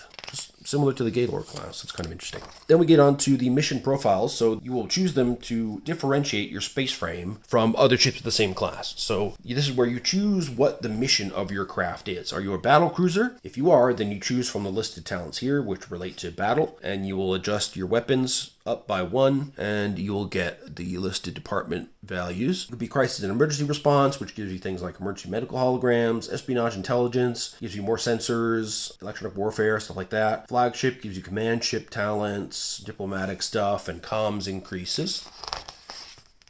Multi-role Explorer gives you an interesting selection of stuff that can help you in a few different ways. Pathfinding and Reconnaissance will give you improved warp drive, rugged design, good sensors, and better engines. Patrol gives you better sensors, fast targeting, better power as possibilities. Scientific and Survey Operations give you better computers. Then you've got the options for research facilities or sensor suites or modular labs. Strategic and Diplomatic Operations give you better comms. You can get command ship or diplomatic related talents or extensive shuttle bays. Tactical Ops increases your weapons by 1. Again, some battle-related talents to choose from. And then your service record. So there are different options here. You can be an aging relic, which gives you more crew support, dependable workhorse, which gives you reliable as a additional special rule. Legendary, which gives you prestigious posting. Hope ship, that gives you mission of mercy. Prototype, which gives you experimental vessel, which can be problematic, but it gives you some cool stuff. Survivor of X, which would be the name of a battle or war replaced for X. It gives you the ready for battle talent, which makes it tougher for the GM to allow the enemy starship to go first. And then you have your refits. So you can do that via rolling or choosing, depending on how you want to do it. And you get 1 refit for every 10 years of service, as I mentioned, and then you get to add to one of the ship systems by 1, but no system can be refit more than twice during a ship's lifetime, and no system may be raised above 12 via refits. So bear that in mind.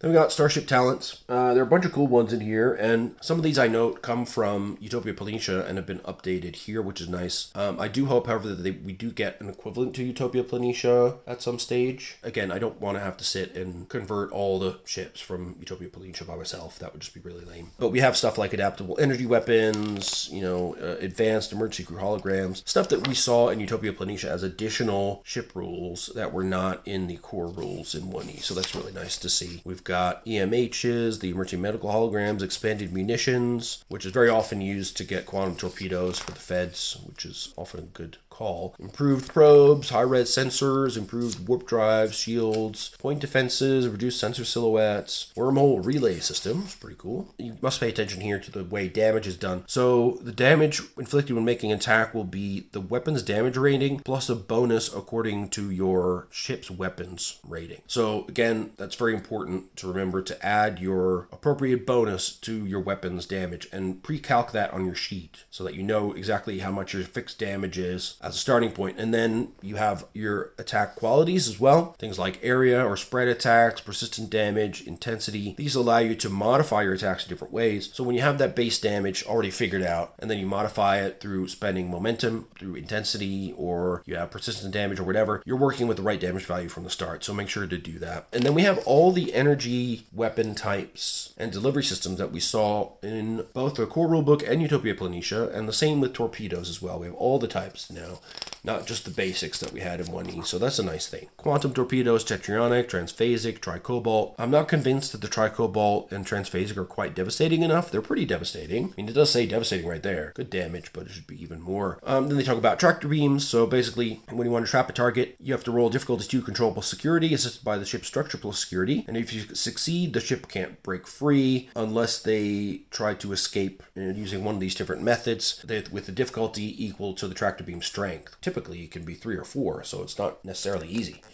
You got to work to get out of a tractor beam. Then we got rules for small craft. So these work similarly to full-size ships, but they'll have smaller crews, 1 or 2 people, so they won't have tons of actions and all that stuff. Tiny amounts of shields. Some of them don't have any weapons, like shuttle pods don't have any weapons. The typical shuttle doesn't have any weapons. Some shuttlecraft may have a phaser bank, though, which will do a small amount of damage. Attacking a shuttle will give you an escalation cost as well, which is interesting because they're kind of an innocent bystander, if you like. But some shuttles can be armed, and you have runabouts, which are scale 2, but still considered small craft. They have phaser banks and micro torpedoes, and they also have customizable modules. They could have extra cargo space, they could add some extra combat numbers, facilities and sleeping quarters for long duration missions, extra passenger room, or better sensors. You've got the captain's yacht, which is attached to some ships, and has small warp engines, phaser banks, and micro torpedoes as well, which is pretty cool. And it can be used to wine and dine, visiting dignitaries who come to the ship. Then you've got your attack fighters used during the Dominion War. They're very cool. They have decent shields with 8, and they've got phaser cannons and micro torpedoes and improved impulse drive. They're very focused on just blowing stuff up. That's about all they do. Then we have our tech and weaponry. So common equipment is, this is just post-scarcity future, right? So generally, if you need to get something that is not time sensitive and, there's nothing standing in your way, you can just get it. Doesn't matter what it is. If it's an EVA suit or some tools, whatever you need. Just get it. If the situation is time sensitive, then you will have some kind of cost, so you'll need to spend momentum to retrieve that cost. And that cost will be the opportunity cost of the item. So when an item has an opportunity cost, it'll be listed as opportunity X, and that's the amount of momentum you'll need to spend. You can either pay from the group's momentum pool, your own bonus momentum, or by adding threat, so at least it's flexible. You also have escalation costs, so some items, namely bigger weapons, pretty much, like the Klingon Batleth or a phaser rifle or disruptor rifle, they escalate the danger in the situation, so you add threat equal to the escalation cost. A regular sidearm doesn't add any escalation because they expect you to be carrying it.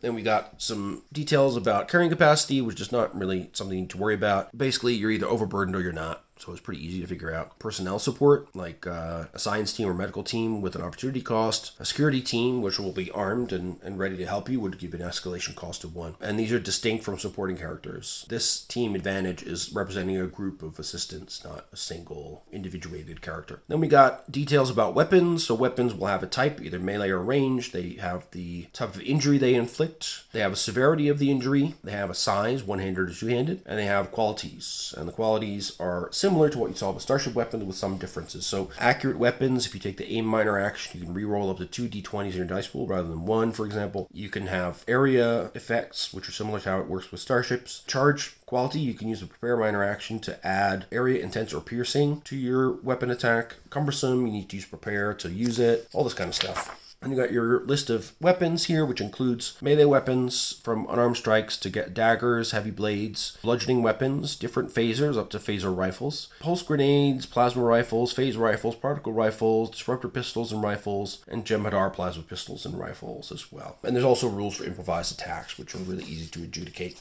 And they give you the basics of phasers, early energy weapons, some details about the plasma and disruptor weapons used by other species, some details about armor, So you've got your armored vest, body armor, environment suit, or personal force field, but some of those cost opportunity, escalation, or both. Then you've got your tools and portable items, which are things like tricorders that don't have any cost associated with them. Then you have your cybernetics, which you can get if you have the augmented traits that you picked up during character creation. You got your engineering devices like toolkits, mass spectrometers, plasma torches, medical devices to monitor people, dermal regenerators, laser scalpels, hypo sprays, and other stuff like anti-grav sleds, beacons, communicators, holographic imagers, Orion multi-keys to break into stuff, pattern enhancers to boost transporter signals, and the universal translator, which everybody has. Then we get into operations. So here we have the basic rules, which we've seen already before. So dealing with traits, tracking traits, their effects, dealing with tasks and when you should attempt them. You can see, I mean, even the layout is the same as what we saw pretty much in the starter set. Task difficulties and how they line up with different types of tasks. How to improve your odds through momentum, threat, or determination spends. Teamwork and assistance. Then 7-step summary of attempting a task and how it works. Your opposed tasks and how that works. Your complications, and your complication range, of course, can be changed depending on the type of task. There's an inherent randomness or riskiness to it. How to spend momentum, it's very, very important. And the different momentum spends that are available in general. Other uses for momentum as well. Bonus momentum, which you can gain due to certain talents or certain actions, must be spent right away. It can't be saved into the group pool, which tops out at 6, by the way, in case you weren't aware. Determination is a great thing. Each character starts with 1. You cannot have more than 3 determination at any one time. And if you do have any excess, it's immediately discarded. So you want to use it when you have it. And what it does, you can have a moment of inspiration, which allows you, after a roll, to re-roll any number of d20s in your dice pool, or you can use it before you roll to set one of your die to a 1 automatically. Or you can get a special technique. So you gain the use of a single talent that you do not possess for the rest of the current scene. But you must meet the prerequisites for that talent, and the GM can veto it if you think it makes no sense. So directives are kind of like values, but they're linked to the mission that you're on. So they tell you about, how determination interacts with your values and directives, how to spend determination, how to gain it back, which is through challenging or complying with your values. And they give nice examples of that. Different cases. We got the use of threat, what it can do for the game master, how to generate threats, and how you can spend threat as a player. In other words, giving the GM threat in order to gain d20s or keep the initiative, and other ways that the GM can gain threat and what they can spend it on. So just keeping NPCs alive, adding complications, calling for reinforcements. We got a wonderful Technobabble generation table, a medical babble generation table. Both of these are a lot of fun. Definitely recommend using those. Then we got your advanced operations, which includes group challenges, which will have several key tasks that involve different types of tests and some kind of time pressure involved as well. Then you've got your extended tasks, where we have a progress track, impact, so based on the department you use for the task, and there will be difficulties, and there'll be breakthrough points. So you have your impact, which you must succeed over the given difficulty, and then you apply that impact on success to the resistance of the extended task, and whatever gets through the resistance is then applied to the progress track and fills it up. And then as that task gets filled up, you will reach certain breakthrough points where things will change up, like maybe a new danger arises or the nature of the task changes. So it's a cool system. It's a variation of what we had in 1E, but in 1E you had the combat dice as part of it, which made it really fun. It really felt like you were attacking a problem in a way. One of the more enjoyable extended task systems I've ever used. This one I find just feels a bit more pedestrian because you are just rolling d20s a lot and you kind of watch the boxes fill up and something happens, and more intense, I think, in its older formulation. One of the downsides of losing those wacky dice, I feel. And then we get into conflict. Again, we've covered all this basic stuff before. So you have the turn order, which can be modified by threat spends if the GM wants their people to go first. You have your stress track and an example of how it gets filled up according to the severity of any attack and how you can recover stress through different levels of resting. Then you've got your social conflicts. A character can choose to yield to a request or resist it. If they resist it, there may be consequences. And then you have the social tools that you can use to try and convince characters to change their mind. If somebody doesn't want to be persuaded, they outline how you can have that adjudicated using the tools within the game, as well as, deception, the use of evidence to help you in a persuasion task.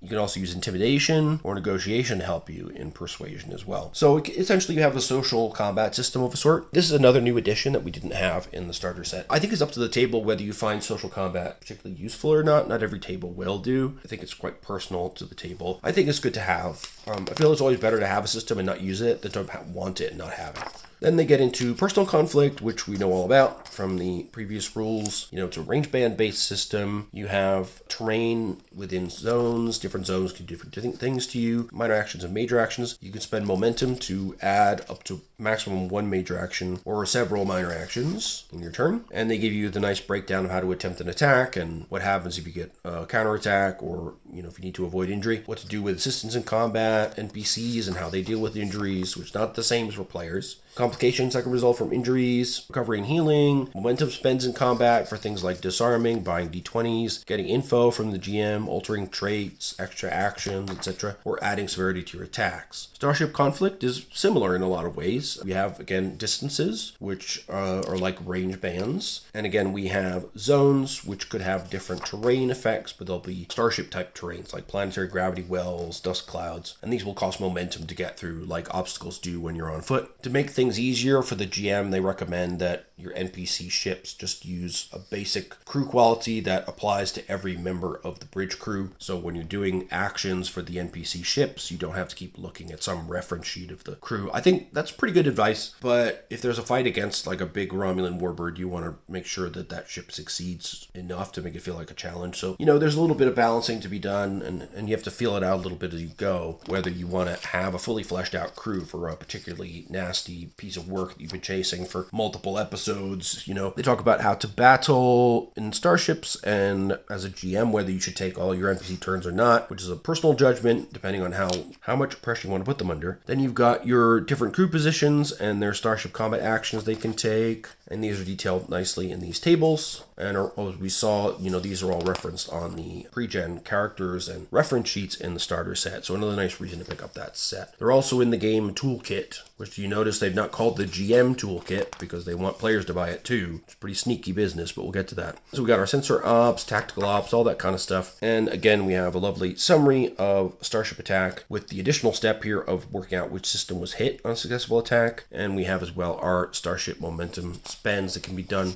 how to deal with damage and repairs, covering concealment in space, how shield tracks work, shaken minor damage effects for breakthrough points on the shield track, collision damage, and how to deal with starship damage. There's a nice two-step procedure to get that done. They talk about breaches, which is a trait applied to your ship that represents serious damage. When a system on your ship suffers a number of breaches equal to or greater than half the ship's scale, the system has been destroyed. Multiple breaches to the same system could be expressed as a potent trait, so a hull breach 2 would be twice as bad as a hull breach 1, that kind of thing. Then they talk about how to get rid of your warp core, an abandoned ship, so stuff, again, that we've seen in the starter set. Lovely couple of examples here, which I'd very much recommend reading. Then we have our game mastering tips, so dealing with the rules. They have a nice narrative flowchart here, framing the action, adding details to a scene, some tricks for framing a scene to make it exciting, how to adjudicate tasks and difficulty, dealing with risks and consequences, making sure that traits matter, make sure that you use them and make them impactful, values and directives, making them interesting sources of conflict and moral quandary, making use of threat in a way that is fun and exciting, but not beating down your players unnecessarily. How to spend threat, for environmental effects, what those can look like. There's loads of great tips in here. And then dealing with extended tasks and challenges. Adjudicating those on the fly can be a little bit problematic, so I recommend that a new GM for STA, you pick up some of the, the starter box campaign or the quick start adventure, gives you some examples of these kind of things, and you can see how they're built up. As you work through more of them with your players, you'll understand when they're appropriate and how they can be put together in a reasonable way. They talk about different kinds of challenges, which could be linear, gated, so you need to do a certain key thing first. Non-key tasks can be done in any order, or time challenges. Then we have our introductory adventure in the middle of all this, which again doesn't make a lot of sense to me.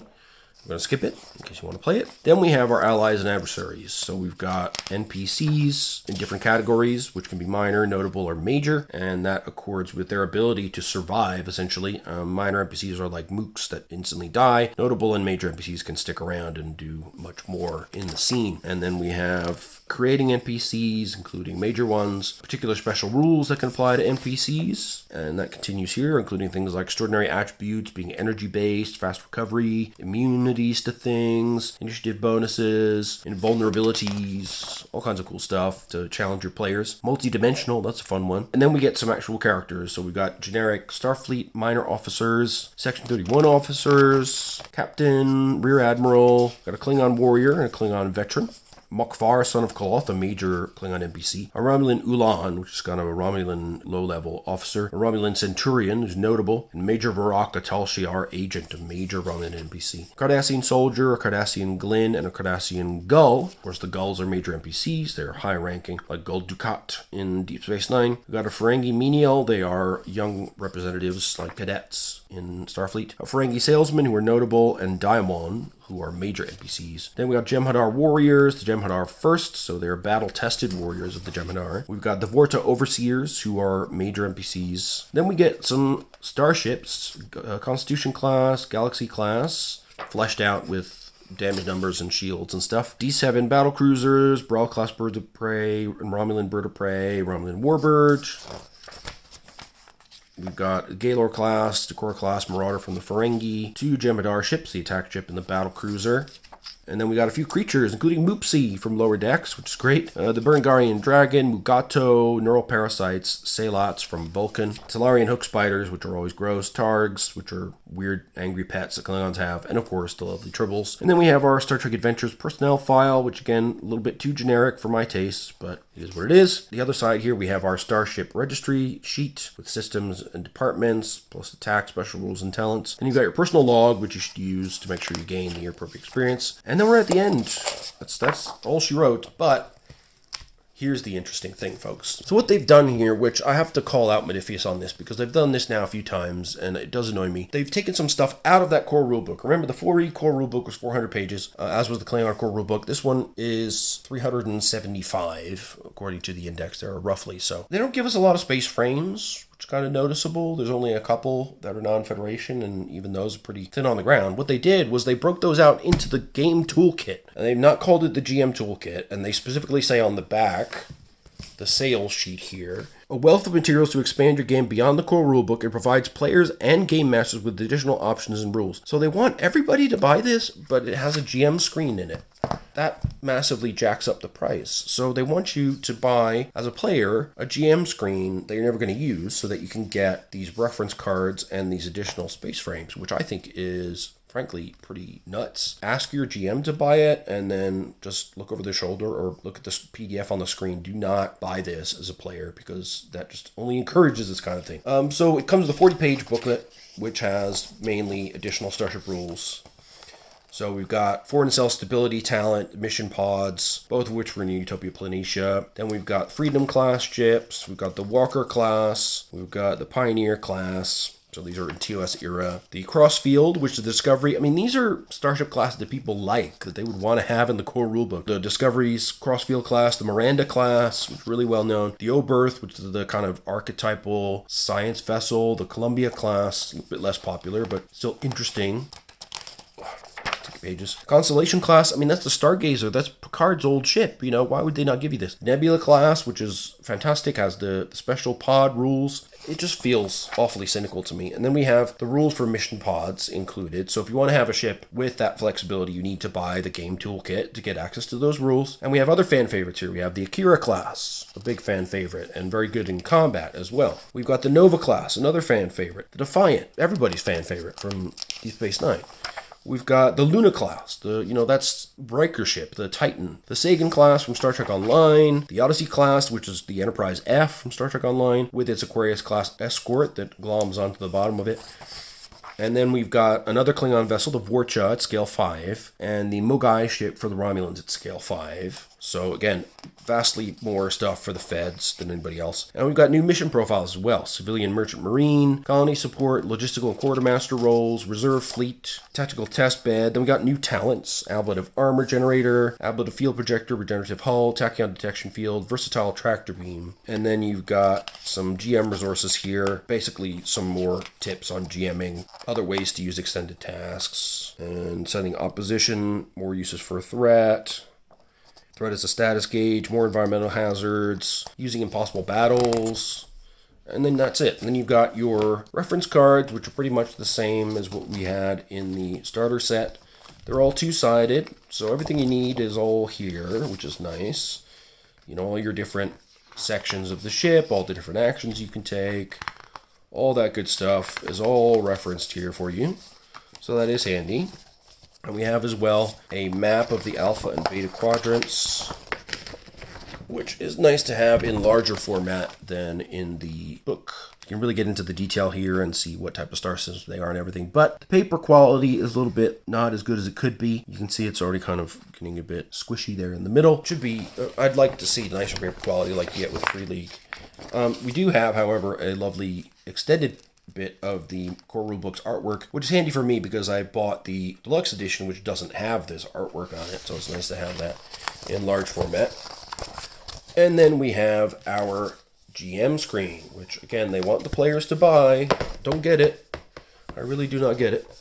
So we can see a lovely depiction of the classic Enterprise. They're really leaning into that with the core materials this time. We've got the Constitution class Enterprise type vessel zooming through sort of gaseous nebulous space towards some kind of creepy space station thing through a field of debris and asteroids and cool stuff. And you can see the night side of the planet with cities lit up. A very nice artwork, I have to say. Very appealing to the eye. And on the inside, you got plenty of useful stuff here.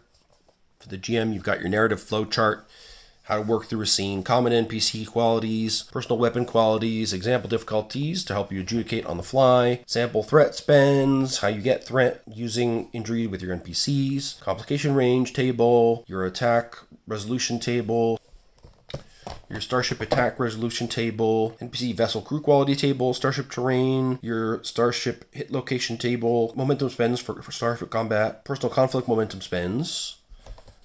And then we have our Starship damage process here, shaken damage results, obstacle movement cost, Starship weapon qualities, and terrain momentum costs for people as well. That I feel like should be over with the sort of threat and momentum stuff over here. That's more based around character actions, but that's my only quibble. It is a really nice GM screen, but why on earth would they set things up this way and put all these player-facing ship talents that they will influence and want to choose and select, and space frames, and take them out of the core rulebook and put them in this toolkit here, which has just the barest possible minimum of GM advice to make it seem like added value for your GM who's buying it. But I mean, it just feels too cynical to me that they put those bits of player-facing content, those space frames and talents and mission pods in the game toolkit and not in the core rulebook. If you have another go or revision of this rulebook, please put that stuff that's here back here and make this just the cards and the map and the Game Master screen, and I would be happy. But it's annoying to me that some of the really fan favorite space frames for 2E are not in the core rulebook. If you're wanting to get new players into the game, right, why would you put the Akira class and the Defiant in this other thing that people are going to assume that GM's are going to buy? It doesn't make sense to me, and it feels like they're trying to squeeze extra money out of the players. It's not going to happen, and it just makes the game seem less approachable, and it has less variety in the Starship department than it should. So that's really my main issue with this division of these two things. I think overall the core rulebook is well done. It reads well. There are a couple things in layout that really disturb me. The main one, of course, being that supporting characters section where the creation mechanics are on the second page of the section, not at the beginning where they talk about advancing your characters first. It makes no sense, and it screws me up every single time. My other issue is, as I've just mentioned, taking things out of the core that should have been in the core. There was space in the core for these space frames and for those little bits of rules, and they should have put them in the core and made this GM kit just these other things. The reference sheet, the map, the GM screen that are useful for GMs. This is for players, basically. The few pages at the end on additional momentum spends and stuff, again, could have been in the core rulebook. So overall, how do I feel it compares against 1E? I'm still not super convinced that 2E adds a lot of value at this point. I think that I miss certain things about 1E. Rulebook is definitely better written here for the most part. Do I regret buying it? A little bit. I've played it. I've had fun with it. I'm working my way through the starter box campaign. Then we're going to do a few more bits and bobs and see whether we prefer this to 1E or not. And I will go with what the group thinks. I personally find it a little bit just too much on the side of the abstract for Star Trek for me. I need a little bit more that Gearhead kind of vibe, that Starship excitement. So we'll see how it goes. But yeah, I think if you're new to STA, go ahead and pick up the core rulebook. It's got good stuff in there, and they have added things in that were in supplements before, so that's good. So there is some good stuff in the decisions of how they've constructed that book, but there's some moments of very questionable layout. It looks very generic. It doesn't feel very Star Trek-y, except for the outside. That's only because I spent 30 extra quid, essentially, to make it look Star Trek-y, and I miss that. I miss the LCARS look. I miss the feel of the combat dice, and particularly when it comes to extended tasks and Starship combat, where that extra randomness, I think, really paid off. I don't mind not having that really in personal combat, I gotta say. It's where it would slow things down. But for Starship combat, I mean, there's so many bits of randomness and come into that. And I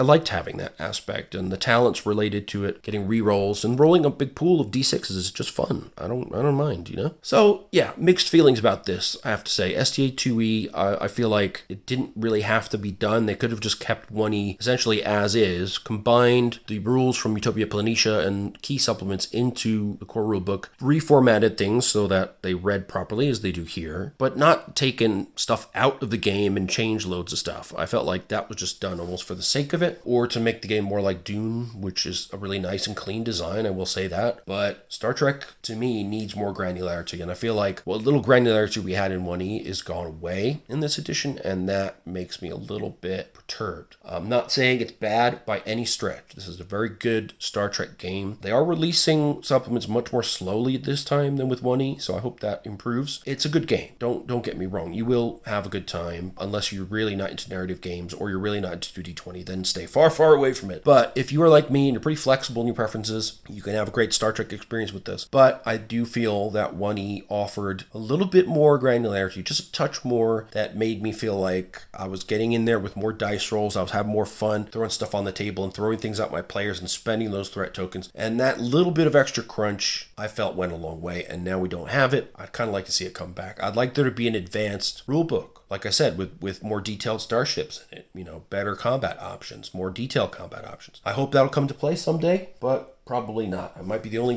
person on the planet who wants that, but you never know.